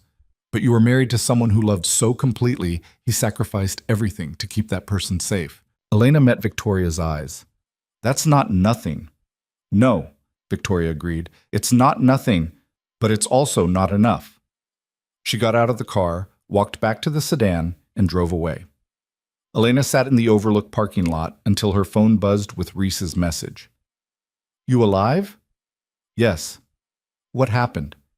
"I'll tell you later. I need to think." Elena drove home and spent the night staring at the ceiling, Victoria's words echoing in her head. Adrian had married Victoria to save Elena's mother, her friends, everyone she'd ever cared about. He'd let Elena believe he was a coward and a liar because that was safer than the truth. He'd loved her enough to become the villain in her story. And now he was searching for her, desperate and exiled, trying to find the one person he'd sacrificed everything to protect. Elena wanted to hate him for it, wanted to stay angry, stay hurt, stay safe in her carefully constructed new life. Instead, she just felt tired. Her phone buzzed. Connor. Good morning. Want to grab breakfast before your shift? Elena looked at the message, thought about Connor's steady kindness, his uncomplicated affection, the normal future he represented. Then she thought about Adrian, about loving someone so much you'd let them think you betrayed them, about the kind of courage it took to become the villain to save the person you loved. She didn't know what to do with that information. She didn't know if it changed anything. But she knew one thing with absolute certainty. This wasn't over, not by a long shot. Elena texted Connor back with an excuse about an early meeting, then spent breakfast staring at cold coffee and trying to make sense of everything Victoria had told her. The information sat in her chest like a stone, heavy and impossible to ignore. Adrian hadn't betrayed her. He'd saved her. And somehow that was worse. Because betrayal she could hate. Betrayal gave her permission to move on, to build Sarah Chen's life without guilt. But sacrifice? Love so complete it destroyed itself to keep her safe? That was a different kind of wound entirely. You look like hell, Katie said when Elena showed up for her shift 20 minutes late, still wearing yesterday's makeup. Didn't sleep well. Clearly, you want to talk about it? Not really. Katie studied her for a moment, then handed her a patient chart. Room 3 needs vitals. Try not to kill anyone today, okay? I don't have the energy to cover for you twice in 1 week. Elena took the chart and threw herself into work, but her mind kept circling back to Victoria's words. His father threatened to kill your mother. Elena pulled out her personal phone during lunch break, stared at her mom's number, and almost called just to hear her voice, to confirm she was safe. She didn't, because calling would mean explaining, and explaining would mean lying, and Elena was so tired of lies. Instead, she texted Reese. Need to talk. Not urgent, but soon. The response came an hour later. Tonight. That diner on Main. 8 p.m. Reese was already in a back booth when Elena arrived, nursing coffee that looked like it had been sitting too long. She didn't waste time on pleasantries. What happened at the Overlook? Elena slid into the seat across from her. Victoria Castellanos showed up, Adrian's ex-wife. Reese's expression didn't change, but something flickered in her eyes. What did she want? To warn me. She said Adrian's looking for me, and if he finds me, his father will finish what he started. Elena wrapped her hands around the coffee mug the waitress brought. She also told me why he married her. His father threatened everyone I care about. My mom, my friends, everyone. And you believe her? I don't know. Do you? Reese was quiet for a long moment. I've heard things. Moretti Sr. doesn't make empty threats. If he said he'd kill people to control his son, he meant it. So Adrian married her to save them. To save me. Maybe. Or maybe Victoria's playing you, using your feelings against you. Reese leaned forward. Here's what I know for sure. Adrian Moretti is in Denver asking questions, showing your photo, offering money for information. Whether he's doing it out of love or guilt or obsession doesn't matter. The result is the same. He finds you, you're exposed. You're exposed, you're dead. What if I want to see him? Then you're stupider than I thought. Elena flinched. That's not fair. Fair? Reese's laugh was sharp. You want fair? Fair is you get to live a boring life as Sarah Chen because some guy decided his daddy issues were worth protecting you. Fair is you don't throw that away because your heart wants what it wants. She pulled out her phone, showed Elena a photo. This is what happened to the last person who got between Moretti Sr. and his empire. The photo was brutal. A man, beaten beyond recognition, dumped in an alley like trash. That was 3 weeks ago, Reese said flatly. One of Adrian's old friends. Someone who tried to help him gather evidence against his father. Moretti Sr. found out and made an example. Elena pushed the phone away, stomach churning. I get it. Do you? Because you're sitting here asking about seeing him like this is some romantic movie where love conquers all. This isn't a movie, Elena. This is real life where people die bloody deaths in alleys. I know that. Then act like it. Stop wondering if Adrian loved you. Stop caring why he did what he did. Just keep your head down and stay alive. Reese pocketed her phone. That's the only thing that matters. After Reese left, Elena sat in the booth and stared at the table. Everything Reese said was logical, practical, right. Getting involved with Adrian again would be suicide. His father was a monster. The smart choice was obvious. But Elena kept thinking about Adrian standing at that altar, knowing he was destroying the one good thing in his life to keep her safe. Kept thinking about him searching Denver, desperate and alone, trying to find her. Kept thinking about love that sacrificed everything and asked for nothing back. Her phone buzzed. Connor again. Haven't heard from you in a couple of days. Everything okay? Elena stared at the message. Connor deserved better than this. Better than someone who couldn't stop thinking about a man who'd nearly gotten her killed. Better than Sarah Chen, who was just Elena's ghost wearing a fake name. I'm sorry, she typed. I need some space. It's not you. It's me dealing with stuff from my past. His response came quickly. I understand. Take all the time you need. I'm here when you're ready. Simple, kind, uncomplicated. Everything Adrian wasn't. Elena drove home and found a package waiting at her apartment door. No return address, just her name, her real name, written in handwriting she recognized instantly. Her hands shook as she brought it inside, locked the door, and stared at the box like it might explode. It probably should have gone straight to the trash, should have been left unopened, a mystery she didn't need solved. Instead, Elena grabbed scissors and cut through the tape. Inside was a leather journal, expensive and well-worn. A note on top in Adrian's handwriting.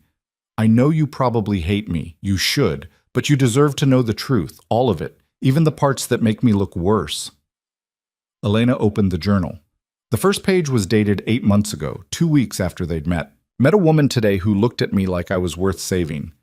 Didn't have the heart to tell her she's wrong. She flipped through pages of Adrian's thoughts, his plans, his desperate attempts to build an exit strategy that would keep her safe. Details about evidence he was gathering against his father. Names of people who could help. Contingency plans if things went wrong. And then, 4 months in, everything changed. Father knows about Elena. Called me to his office, showed me surveillance photos. Her leaving the hospital, her apartment building, her mother's house in Phoenix. He didn't threaten directly, didn't need to. The message was clear. She's leverage now. Either I fall in line or everyone she cares about dies. Elena's vision blurred. She kept reading. Told Victoria about Elena tonight. Asked her to help me fake a marriage convincing enough that father would believe I'd abandoned my exit plans. She agreed, but only because she wants her own way out of her family's world. We're both prisoners making the best deal we can. Victoria's pregnant. Not mine. Some boyfriend she's been hiding for years. But she's going to claim it's mine. Push the wedding forward. Father is thrilled. Thinks he's won. Meanwhile, I'm trying to figure out how to get Elena out of the city without father's people following her, without him knowing I'm still planning to leave. 3 weeks until the wedding. Haven't seen Elena in 5 days because father has me on a leash. She texted asking if I'm okay. I lied and said I'm fine. The lies are killing me, but the truth would kill her faster. The entries continued through the wedding day. Adrian describing how he'd arranged for Reese to extract Elena if things went wrong. How he'd sent her to the safe house believing she'd be protected there, not realizing his father had already discovered the location. Married Victoria today. Every vow felt like another nail in the coffin of everything I wanted. Father was triumphant. Mother cried. Victoria looked beautiful and miserable. And somewhere in the city, Elena probably thinks I betrayed her. That's better than her knowing the truth, that I'd set her up as bait to keep father from realizing I was still planning to leave. She was safer hating me than loving me. Elena's tears fell onto the pages, smudging the ink. She read about Adrian's divorce, about his father's rage when the truth about Victoria's pregnancy came out, about Adrian being exiled from the family business, cut off financially, watched constantly. Father thinks taking away my money and connections will break me. But the only thing that broke me was losing Elena. Everything else is just noise. The final entry was dated 3 days ago. Found out where she is. Durango, small hospital, living under a different name. Every instinct says, go to her, explain, beg forgiveness. But Victoria tracked me down yesterday, told me if I make contact, father will know. Will finish what he started. So I'm writing this instead. hoping somehow it reaches her, hoping she understands I never stopped loving her, never stopped trying to find a way back to her, but also hoping she's moved on, built a life, found someone who doesn't come with the kind of danger I bring. That's what she deserves, even if it destroys me to think about it. Elena closed the journal and sat in the dark apartment, trying to breathe around the weight in her chest. Adrian had loved her, still loved her, had sacrificed everything to keep her safe, and now he was alone somewhere, exiled and broken, respecting her new life enough to stay away. Her phone rang. Not the burner. Her regular phone. Unknown number. Elena answered before she could think better of it. Elena? Adrian's voice hit her like a physical blow, rougher than she remembered, tired and desperate. Don't hang up, please. She should have hung up, should have blocked the number, called Reese, maintained the safety of distance. How did you get this number? She asked instead. Does it matter? Yes. I still have connections, not many, but enough. He was quiet for a moment. Did you get the journal? Yes. I'm sorry. For all of it. For making you think I didn't care. For putting you in danger. For being stupid enough to believe I could have you and keep you safe. Your father threatened my mom, Elena said, voice breaking. My friends. I know. And I would have let him kill me before I let him touch them, before I let him touch you. You should have told me. And what would you have done? Agreed to hide? Run. Adrian laughed bitterly. You would have tried to fight, tried to protect everyone, gotten yourself killed. At least this way you're alive. As someone else, living a fake life. A safe life. That's all I ever wanted for you. Elena stood up, pacing the small apartment. Where are you right now? Does it matter? Stop answering my questions with questions. Denver. Hotel room that smells like bleach and regret. His voice softened. I wanted to come to Durango. Wanted to see you, even if it was just from a distance. But Victoria convinced me that would put you at risk. She came to see me, told me to stay away from you. She's smarter than I am.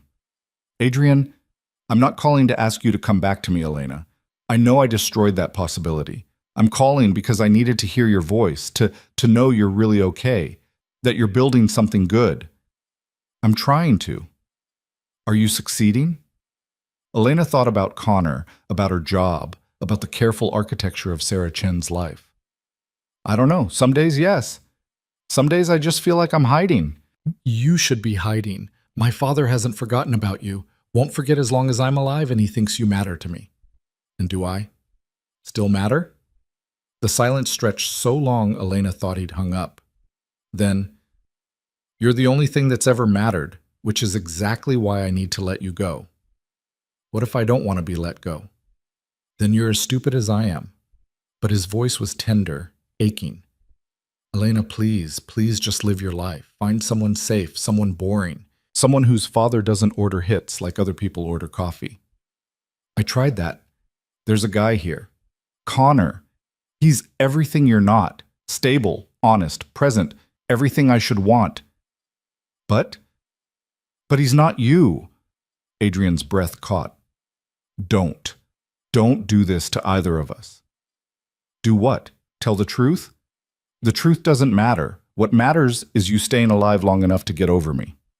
And if I can't get over you, then fake it. Lie to yourself until the lie becomes true. That's what I'm doing. Elena sank onto the couch, phone pressed to her ear like a lifeline. This is insane. We're insane. Yeah, we really are. Adrian was quiet for a moment. I should go. This call is probably already too long, too traceable. Wait. I love you, Elena Martinez. I loved you the second you promised to take care of me in that emergency room. I loved you when I married someone else. I love you now while I'm telling you to forget me, and I'll love you when you finally do. His voice cracked. Goodbye. The line went dead. Elena sat holding the phone, tears streaming down her face, and finally let herself break. Not the contained grief she'd been rationing, not the careful 5-minute sessions, just complete, devastating heartbreak for everything they'd had and lost and could never get back. She cried until her throat was raw and her eyes were swollen and the apartment was completely dark. Then she called Reese. He contacted you? Reese said. Not a question. Yes. And? And he told me to move on, to stay safe, to forget him. Smart man. I can't do it. You have to do it. There's no other option. Elena wiped her eyes, voice steady despite the tears. What if there was? What are you talking about? You said your employers have an interest in destabilizing Moretti's world, that I'm valuable because I'm proof his son was planning to betray him. Where are you going with this? What if I gave you more than proof? What if I helped you actually take him down? Reese was silent for a long moment. You understand what you're suggesting? You'd be putting yourself directly in the line of fire, making yourself the target instead of hiding from it. I'm already a target. At least this way I'd be fighting back. This isn't some revenge fantasy, Elena. Moretti Sr. has killed people for less. You'd need protection, resources, a plan that's airtight. So get me protection. Get me resources. Use your connections. Elena stood up, something hardening in her chest. I spent 6 months being protected, being saved, being someone's secret. I'm done with that. If I'm going to live in fear, I might as well make it count for something. You're serious? Completely. Reese exhaled slowly. I need to make some calls. Don't do anything stupid in the meantime. Don't contact Adrian. Don't tell anyone what you're planning. I won't. And Elena, if we do this, there's no going back. You understand that? You'd be declaring war on one of the most dangerous men in the country. He declared war on me first. I'm just returning the favor. After Reese hung up, Elena sat in the dark and thought about fear. She'd been afraid for 7 months, afraid of being found, afraid of being killed, afraid of living, and afraid of loving. Fear dictated every choice, every movement, every breath. She was done being afraid. Her phone buzzed. Connor. Just want you to know I'm here if you need anything. No pressure, no expectations. Just here. Elena looked at the message and felt a pang of guilt. Connor deserved honesty, even if the truth would hurt. I need to tell you something, she typed. Can we meet tomorrow? Of course. Name the time and place, that coffee shop where we had our second date. 10 a.m.? I'll be there. Elena spent the rest of the night cleaning her apartment, doing laundry, organizing her life with the kind of manic energy that came from making a decision that would either save her or destroy her. By the time she collapsed into bed at 2 a.m., everything was sorted, filed, ready. Tomorrow she'd tell Connor the truth about who she was, what she'd been running from, why she could never be the uncomplicated girlfriend he deserved. Tomorrow she'd start building a case against the man who'd stolen her life. Tomorrow, everything would change. But tonight, Elena let herself imagine a different ending, one where Adrian's father didn't exist, where love was enough, where she and Adrian could have had their house by the ocean and their quiet life and their simple, ordinary happiness. It was a nice dream. But Elena had learned the hard way that dreams were just pretty lies you told yourself before reality kicked you in the teeth. Connor was waiting at the coffee shop when Elena arrived, 2 cups already on the table. He stood when he saw her, concern written across his face. You look exhausted. Didn't sleep much. Elena sat down, wrapped her hands around the coffee he'd ordered for her. Thank you for meeting me. Of course. What's going on? Elena had practiced this conversation in her head a dozen times. It still felt impossible. My name isn't Sarah Chen, she said quietly. It's Elena Martinez. I'm not from Nevada. I'm from a city I can't name, running from a situation I can barely explain. Everything I've told you about my past is either a lie or a carefully edited version of the truth. Connor set down his cup carefully. Okay. That's it? Just okay? I figured you had secrets. Everyone does. The question is whether you're in danger. Yes, potentially a lot of danger. From your ex. From his father mostly, but the ex is part of it too. Elena met his eyes. I'm telling you this because you deserve honesty, and because I'm about to do something really stupid that might get me killed, and I don't want you caught in the crossfire. Connor was quiet for a long moment, studying her face. You're ending this. Us. I'm giving you an out before there's an us to end. You seem like a genuinely good person, Connor. You deserve someone who can be present and honest and safe. I can't be any of those things right now. What if I don't want an out? Then you're not listening. I'm not Sarah. Sarah doesn't exist. She's just a name I use to hide from people who want me dead. So use a different name. Be Elena. Be whoever you actually are. Connor reached across the table, took her hand. I don't care about the lies, Elena. I care about the person underneath them. You don't know that person. Then let me get to know her. Elena pulled her hand back gently. I can't. I'm sorry, but I can't. What I'm about to do is going to make me even more of a target than I already am. I can't put you at risk like that. Shouldn't that be my choice? Not when the consequence of that choice could be you ending up dead in an alley somewhere. Connor flinched. That's graphic. That's reality. That's what happened to the last person who tried to help someone in my situation. Elena stood up. Thank you for being kind to me, for making me feel normal, even if it was temporary. But this, us, it can't happen. Not now. Maybe not ever. And if you survive whatever you're planning, if you come out the other side, then maybe I'll look you up, apologize properly, buy you dinner to make up for all of this. I'll hold you to that. Connor stood too, pulled her into a brief hug. Be careful, Elena.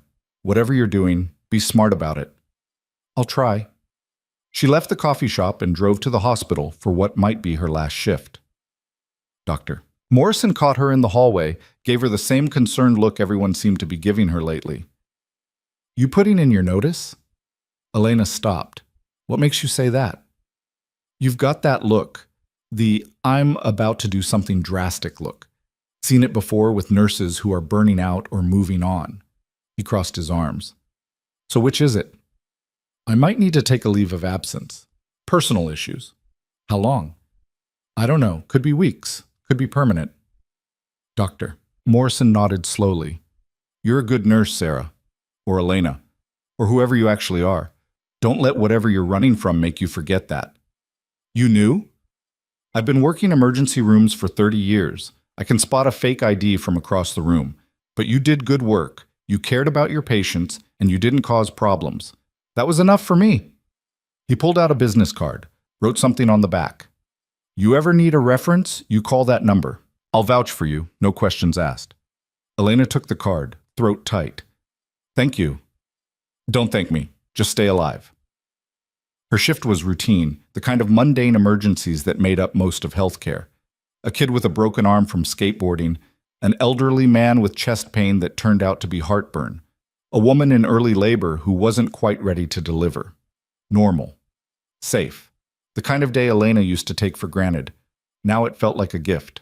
A reminder of who she'd been before Adrian, before running, before becoming someone else. When her shift ended, Elena changed out of her scrubs and stood in the hospital parking lot, looking at the mountains that ringed Durango. She'd been safe here, had built something small but real. Now she was about to burn it all down. Her burner phone buzzed. Reese, my employers are interested. Meeting tomorrow, 2 p.m. I'll send you the address. Come alone. Elena texted back. I'll be there. She drove back to her apartment, packed a bag with essentials, and wrote a letter to Katie explaining that she had to leave town for family reasons, that she was sorry for disappearing without a proper goodbye, that she hoped they'd stay friends even if they probably wouldn't. Then she sat down with Adrian's journal and read it one more time, cover to cover. Every entry where he'd chosen her safety over his happiness. Every plan he'd made to protect her. Every moment he'd loved her from a distance because that was the only way to keep her alive. When she finished, Elena knew what she had to do. She called the number Adrian had used earlier. He answered on the first ring. Elena, I'm coming to Denver. What? No, absolutely not. We talked about this. We talked about me hiding and you suffering and your father winning. I'm done with that plan. Elena, please. I'm going to take him down, Adrian. Your father. I'm going to help build a case that destroys his empire and puts him in prison where he belongs. And you're going to help me do it. Silence. Then, you'll get yourself killed. Maybe, but at least I'll be doing something instead of just existing. Elena's voice was steady, certain. I spent 7 months being afraid, being small, being invisible. I'm not doing that anymore. I'm fighting back. This is insane. Then it's a good thing we're both insane. Elena grabbed her bag, headed for the door. I'll text you when I get to Denver. We're ending this, Adrian. Together, or we're dying trying. She hung up before he could argue, before she could change her mind, before fear could talk her out of the first brave thing she'd done in months. Elena Martinez was done running. Now it was time to fight. The drive to Denver took 6 hours through mountain passes and stretches of highway, where Elena was alone with her thoughts, and the growing certainty that she was either doing the bravest thing of her life or the stupidest. Probably both. She texted Adrian when she hit the city limits. I'm here. Where are we meeting? His response came quickly. This is a terrible idea. Address Adrian. A pause. Then coordinates to a location in an industrial area east of downtown. Elena plugged them into her GPS and followed the robotic voice through streets that got progressively emptier, buildings that looked more abandoned than occupied. The address led to a warehouse with boarded windows and graffiti-tagged walls. Elena parked next to a familiar black sedan and sat for a moment, gathering her courage. Through the cracked windshield, she could see Adrian standing in the warehouse doorway, backlit by the setting sun. He looked different than she remembered. Thinner, harder, like someone who'd been broken and put back together with the pieces in slightly the wrong places. Elena got out of her car. They stared at each other across 20 feet of cracked pavement, neither one moving first. You came, Adrian said finally. I said I would. You also said you hated me. I never said that. You should have. He shoved his hands in his pockets, the gesture so familiar it made Elena's chest ache. This is stupid, Elena. Whatever plan you think you have, my father will see it coming. He always does. Then we'll have to be smarter than him. Nobody's smarter than him. That's how he's survived this long. Elena closed the distance between them, stopped just out of reach. Up close, she could see the shadows under his eyes, the new lines around his mouth. Evidence of months spent in exile, alone, grieving something he'd chosen to destroy. I read your journal, she said. Every word. Adrian's jaw tightened. Then you know why I did what I did. I know you thought you were protecting me. I know you sacrificed everything because you loved me. Elena's voice was steady, despite the tremor in her hands. But you should have trusted me enough to fight beside you, instead of making that choice alone. If I told you the truth, you would have insisted on staying, on helping, on putting yourself in danger. Yes, I would have. Because that's what you do when you love someone. You face the danger together. And if you died? If my father had killed you because I was selfish enough to want you with me? Adrian's control cracked. I couldn't live with that, Elena. I still can't. So you chose to live with losing me instead. I chose to live with you being alive somewhere, even if I couldn't be part of it. That was the only choice I could make. They stood in the fading light, the weight of 7 months and 1,000 unspoken words hanging between them. Elena wanted to touch him, to close the last few feet and prove he was real. But something held her back, not fear, but the knowledge that touching him would either heal everything or break them both completely. Reset up a meeting, she said instead. Tomorrow at 2. Her employers want to hear what we know about your father's operations. You mean what I know? You don't have information they can use. I have proof you were planning to leave. Proof you were gathering evidence. That's leverage. That's also what gets you killed. Adrian ran a hand through his hair, frustrated. You don't understand what you're dealing with. My father doesn't just eliminate problems. He makes examples of them. Slow, public, brutal examples. I know. Reese showed me the photos. Then you know this is insane. I know I'm tired of running, tired of hiding, tired of being afraid. Elena met his eyes. And I know I'm not doing this without you. So either you help me take him down, or I do it alone and probably die trying. Your choice. Adrian stared at her like she'd grown a second head. When did you get so reckless? Around the time I watched the man I loved marry someone else on television. Tends to change your perspective on acceptable risks. A ghost of a smile crossed his face. You're going to get us both killed. Probably, but we'll go down fighting. That's supposed to be comforting? It's supposed to be honest. Elena finally closed the distance, placed her hand on his chest. His heart was racing under her palm. I'm done with comfortable lies, Adrian. I want the messy, dangerous, terrifying truth, even if it destroys us. He covered her hand with his, holding it against his heart. I missed you, every single day, every single second. I know. I read it in your journal. Reading about it and hearing it are different things. Then say it again. I missed you, Elena Martinez. I missed your voice and your laugh and the way you looked at me like I was worth saving when we both knew I wasn't. His voice dropped to a whisper. I missed you so much it felt like dying. Elena went up on her toes and kissed him, soft and brief and full of 7 months of grief and longing. When she pulled back, Adrian's eyes were closed, his expression wrecked. We can't do this, he said without opening his eyes. We can't be together and fight my father. It's too dangerous. Then we'll be dangerous too. Elena, I'm not negotiating on this. We're either doing this together or I'm doing it alone. Pick one.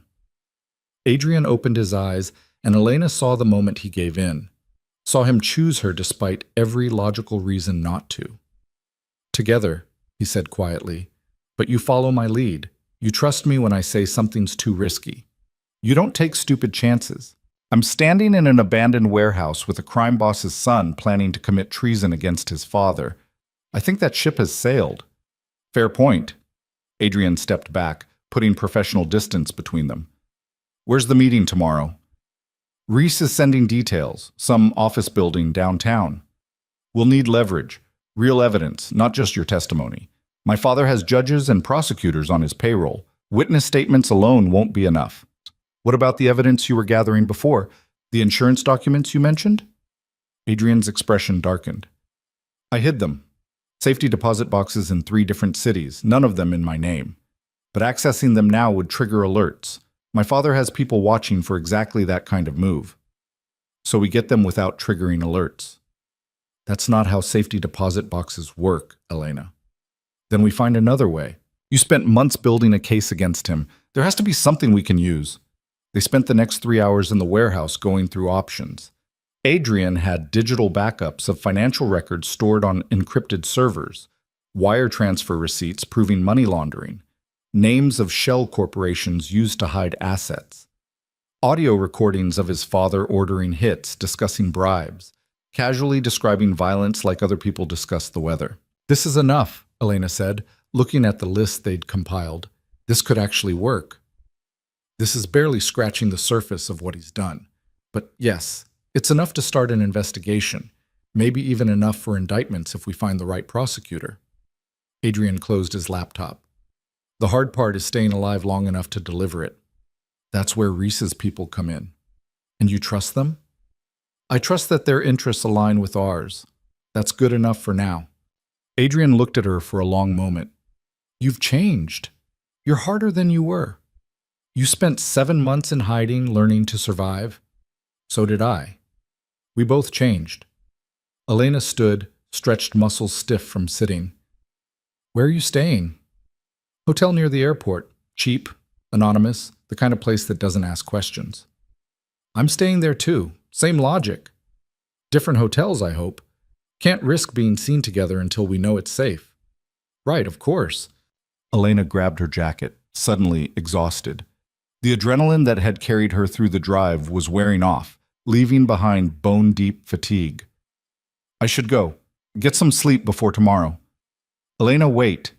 Adrian crossed to her, cupped her face in his hands. Thank you. For coming here. For not giving up on me even when you should have.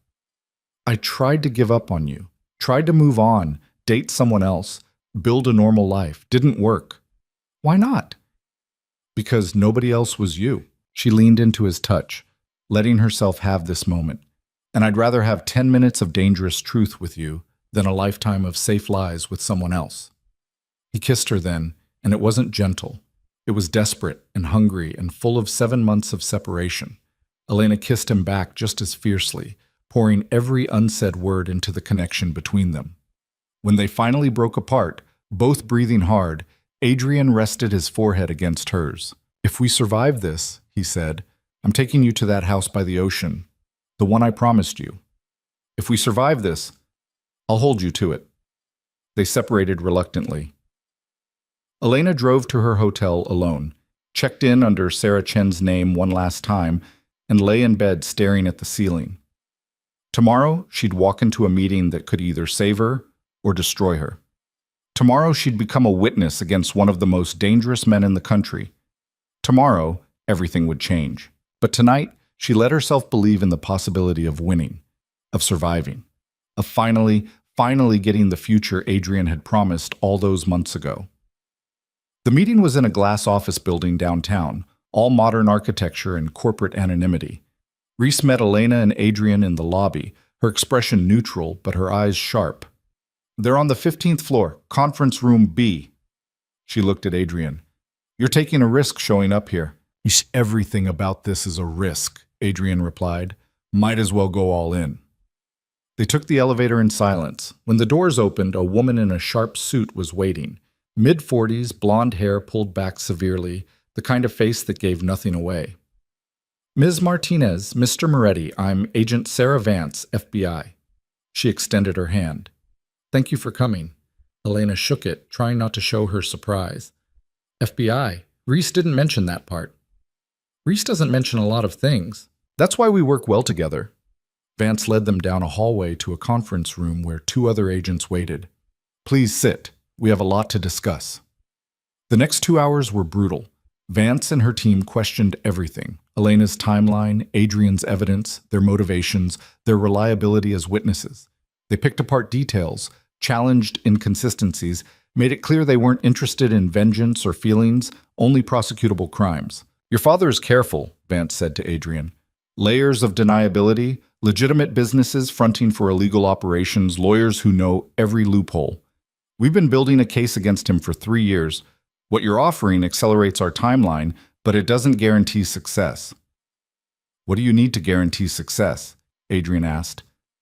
"Direct testimony from someone inside his organization, someone with first-hand knowledge of his operations." Vance looked at him steadily. "Someone like you."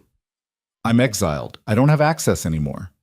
"But you have relationships, people who still work for him, who might be willing to cooperate if they had protection." Adrian was quiet for a moment. "There's one person, my father's accountant, Marcus Chen. He's kept the books for 20 years, knows where every body is buried, metaphorically and literally. He's also terrified of my father. Can you get to him?" "Maybe. If I can convince him we can actually protect him." "We can protect him," Vance said firmly. "Witness protection, new identity, the full program. But he needs to give us everything. Tax records, wire transfers, communications. Everything that proves your father's criminal enterprise." Elena watched the negotiation, her role in this suddenly feeling smaller. This wasn't about her and Adrian anymore. It was about dismantling an empire that had destroyed countless lives over decades. "I'll reach out to Marcus," Adrian said finally, "but I need guarantees for him and for Elena. Full protection no matter what happens." "You're not asking for protection for yourself?"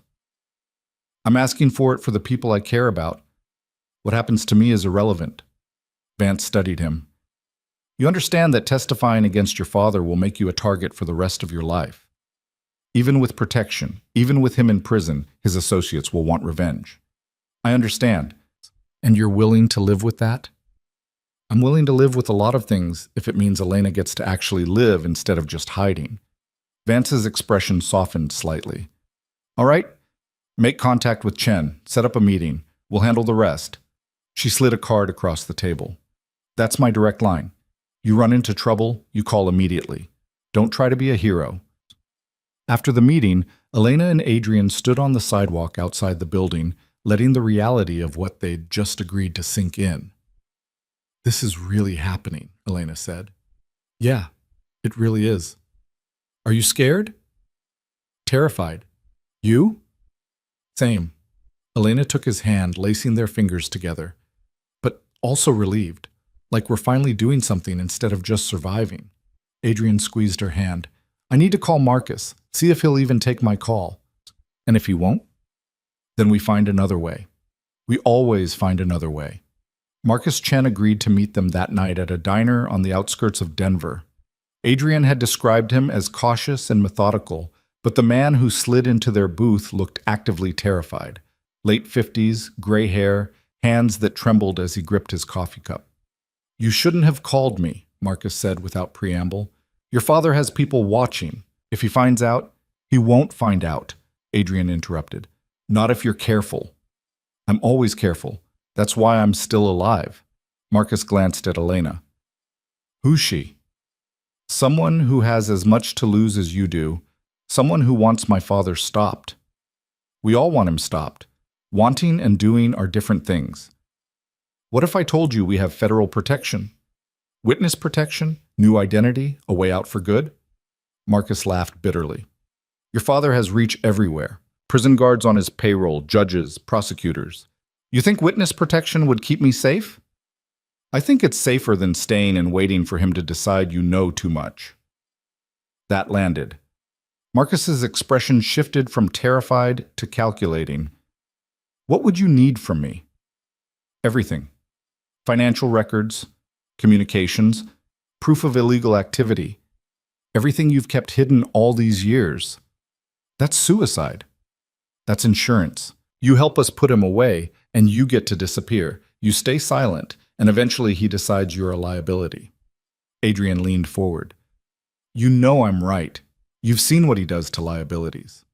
Marcus was quiet for a long time, staring into his coffee like it held answers.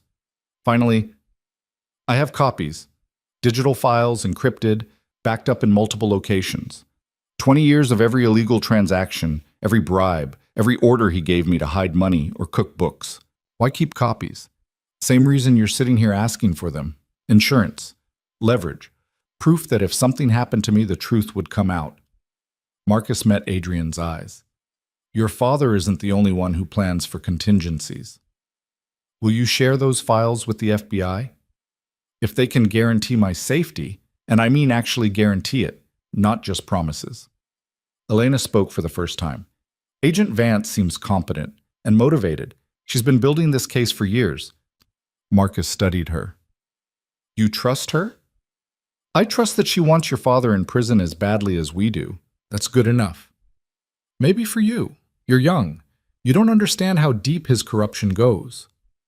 I understand that doing nothing guarantees he wins. Fighting back at least gives us a chance. Something in Marcus's expression shifted. You remind me of someone. My daughter. She had your same stubborn optimism. Your same belief that fighting back mattered. Had? She got caught in crossfire 3 years ago. Wrong place, wrong time. One of your father's hits gone wrong. Marcus looked at Adrian. He sent flowers to her funeral, expressed his condolences, like he wasn't the reason she was dead. Adrian's face went pale. Marcus, I didn't know. Of course you didn't. You were too busy trying to be different from him, too busy pretending you could escape. Marcus pulled out a USB drive, set it on the table. But maybe you're right. Maybe it's time to stop pretending and start fighting. This is the files. Everything. Tax fraud, money laundering, bribes, payoffs. Every crime he's committed that left a paper trail. Marcus pushed the drive toward Adrian. You give this to your FBI agent. You make sure it puts him away forever. And you make sure my daughter's death meant something. Elena picked up the drive with trembling fingers. Thank you. Don't thank me yet. You still have to survive delivering it. Marcus stood. Be careful, both of you. Your father doesn't lose gracefully. After Marcus left, Elena and Adrian sat in the diner booth, staring at the USB drive like it might explode. This is it, Elena said. This is enough to finish him. If we can get it to Vance without my father finding out. So we get it to her, tonight, right now. They called Vance from the diner parking lot. She answered on the second ring, listened to their explanation, and told them to meet her at a federal building in 30 minutes. The handoff was anticlimactic. Vance took the drive, plugged it into a computer, and spent 20 minutes scanning files while Elena and Adrian waited in tense silence. Finally, she looked up. This is comprehensive. Financial crimes, RICO violations, evidence of at least 15 murders for hire. If even half of this holds up in court, Moretti's going away for life. How long until you move on him? Adrian asked. We'll need to verify the evidence, coordinate with prosecutors, arrange arrests for his key associates. 2 weeks, maybe 3. That's a long time to stay hidden. Then stay hidden well. We'll provide protection starting tomorrow. Safe house, security detail, the works. But until we make arrests, you're both at risk. They were moved to a safe house the next morning, a suburban home in a bland neighborhood where everything looked normal and nothing was. 2 agents stationed outside, security cameras on every corner, strict rules about leaving or communicating with anyone. It should have felt like prison. Instead, it felt like the first safe breath Elena had taken in 7 months. She and Adrian fell into an uneasy routine. Coffee in the mornings while going over details with Vance's team. Afternoons spent giving depositions, answering questions, building the case. Evenings sitting on the couch watching terrible TV and trying to pretend their lives weren't balanced on a knife's edge. One weekend, Adrian found Elena standing at the kitchen window, staring out at the ordinary neighborhood with its ordinary houses and ordinary lives. "You okay?" he asked. "Just thinking about what happens after, if we survive this. What do you want to happen?" Elena turned to face him. "I want that house by the ocean, the one you promised. I want morning coffee and terrible jokes and boring domesticity. I want to be so unremarkably normal that nobody looks twice at us." That's a pretty modest dream for someone who just took down a crime empire. "I've had enough excitement for one lifetime, thanks." Adrian crossed to her, pulled her into his arms. "Ocean house it is. I'll even learn to cook something other than pasta. Let's not get crazy. I like pasta." They stood like that for a while, wrapped in each other, pretending tomorrow wasn't the day Vance's team would execute the arrests, pretending they weren't waiting for violence to find them one last time. The call came at 6 a.m., Vance's voice tight with urgency. "We're moving now. Moretti got tipped off. He's trying to run. We need your testimony today. Not in 2 weeks." The next 12 hours were chaos. Elena and Adrian were transported to a federal courthouse, separated into different rooms, questioned for hours by prosecutors preparing for emergency arraignment. Through it all, Elena kept thinking about Marcus's daughter, about all the people who'd died in the crossfire of Moretti's empire, about making it mean something. At 6 p.m., Vance found her in a conference room. "We got him, and 12 of his top associates. He's in custody," bail denied, "and the prosecutors are confident about conviction." Elena felt something in her chest unclench. "It's over?" "The immediate danger is over. The trial will take months, maybe years, but he can't hurt you from prison." Vance hesitated. "There's one more thing. Moretti asked to see you, both of you." "Why?" "He says he wants to apologize.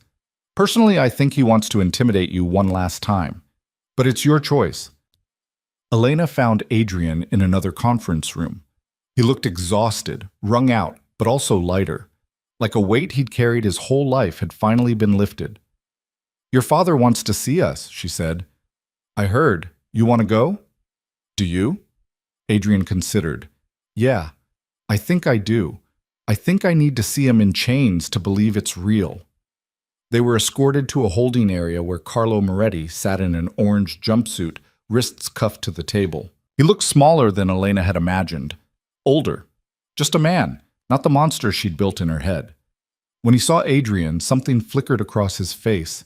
Anger, maybe, or disappointment. "My son the traitor," he said. "Your son the survivor," Adrian corrected. "There's a difference. You destroyed everything I built, everything our family stood for. You destroyed it yourself the day you started killing people to maintain power. I just made sure you'd pay for it." Carlo's eyes shifted to Elena. "And you? The nurse who stole my son's focus, his loyalty." "I didn't steal anything," Elena said quietly. "I just reminded him there was another way to live, one that didn't require blood and fear." "Naive. You're both naive if you think this ends with me in prison. My organization will continue. People I've helped will remember. And someday, when you're comfortable and complacent, they'll find you." "Maybe," Adrian said. "Or maybe they'll be too busy dealing with their own arrests to care about revenge. Vance's team got 12 of your top associates, remember? How many more do you think will flip to save themselves?" Carlo's jaw tightened. He looked at his son for a long moment, and Elena saw something almost like grief in his expression. "I made you strong," he said finally. "Taught you to survive in a world that eats the weak, and you used that strength against me." "You made me afraid," Adrian corrected. Mom made me strong. The people you hurt made me angry. Elena made me brave enough to fight back. Then I hope she was worth it. Worth losing your family, your legacy, your name. She was worth everything, and more. Adrian stood. Goodbye, Father. I hope prison gives you time to think about the lives you destroyed, though I doubt you will. They walked out of the holding area together. Outside, the Denver sun was setting, painting the sky in shades of orange and pink. Elena breathed in the evening air and felt something she hadn't felt in 7 months. Freedom.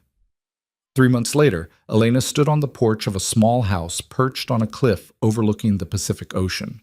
The house needed work, new paint, repairs to the deck, a kitchen renovation that Adrian kept putting off. But it was theirs. Bought with money from the sale of properties Adrian had owned before exile, far enough from Denver that they could breathe. She heard his footsteps on the stairs, turned to see him carrying 2 cups of coffee. Morning, he said, handing her one. Morning yourself? They stood side by side, watching the waves crash against the rocks below. In the distance, seabirds circled and called. The world was vast and beautiful, and theirs. Trial starts next month, Adrian said. Vance called yesterday. They want us both to testify. I figured, you ready? As ready as I'll ever be. You? Same. Elena leaned against him. After the trial, what do you want to do? I was thinking about Marcus's daughter, about all the people who got caught in my father's wake. Adrian sipped his coffee. There's money from my mother's estate. Clean money, not connected to his empire. I want to use it to start a foundation, help people who've been affected by organized crime, counseling, relocation assistance, legal support. That's a good idea. You could run the medical side, a clinic for people who need help but can't afford it. People like the ones you used to treat at St. Mary's. Elena felt tears prick her eyes. You mean it? I mean it. We can't undo the damage my father did, but maybe we can help clean up some of the mess he left behind. They stood on the porch as the sun climbed higher, warming their faces. Below them, the ocean rolled and crashed and continued its eternal rhythm. Behind them, a future waited, messy and uncertain and theirs to build however they wanted. 6 months after that, Elena stood in front of a small building with a sign that read, Haven Community Clinic in simple letters. The grand opening was small, just local residents, a few reporters, and Reese, who'd shown up with congratulations and a bottle of champagne. Never thought I'd see you running a charity, Reese said, looking around the lobby. Life's full of surprises. Elena accepted a hug from Katie, who'd made the drive from Durango for the opening. This is amazing, Elena. Or do you go by Sarah here? Elena. Always Elena. Sarah was just a name I borrowed when I needed to hide. And now? Now I'm building instead of hiding. Feels better? Adrian found her later, after the crowd had thinned and the sun was setting over the ocean. Good first day? He asked. Great first day. We saw 15 patients, all of them people who needed help and couldn't afford it anywhere else. That's what we built this for. Elena looked at the clinic, at the foundation offices next door where Adrian spent his days helping people rebuild their lives after violence, at the house on the cliff where they went home every night to ordinary domesticity and extraordinary peace. Do you ever regret it? She asked. Fighting back? Everything we went through to get here? Adrian pulled her close. Not even for a second. Do you? Not one. They stood together watching the sun set, 2 people who'd survived the worst and built something beautiful from the wreckage. The trial had ended with Moretti Sr. sentenced to life without parole. His organization had crumbled. The people he'd hurt were finally seeing justice, and Elena and Adrian were finally free. I love you, Elena said, for the record, in case I don't say it enough. You say it plenty, but I'll never get tired of hearing it. Adrian kissed her temple. I love you too, for the record, and for the rest of our lives. They went home to their house by the ocean, to coffee in the morning and terrible TV at night, to the simple, ordinary, extraordinary life they'd fought for. And if some nights Elena still dreamed about rain-soaked safe houses and televised weddings, she woke up to Adrian's arms around her and remembered. They'd survived. They'd won. Not because love conquered all or because justice always prevailed, but because they'd chosen each other every single day despite the cost. Because they'd been brave enough to fight for a future instead of just accepting the one they'd been given. And that, Elena thought as she fell asleep in their house on the cliff, with the ocean singing below, was enough. More than enough. It was everything.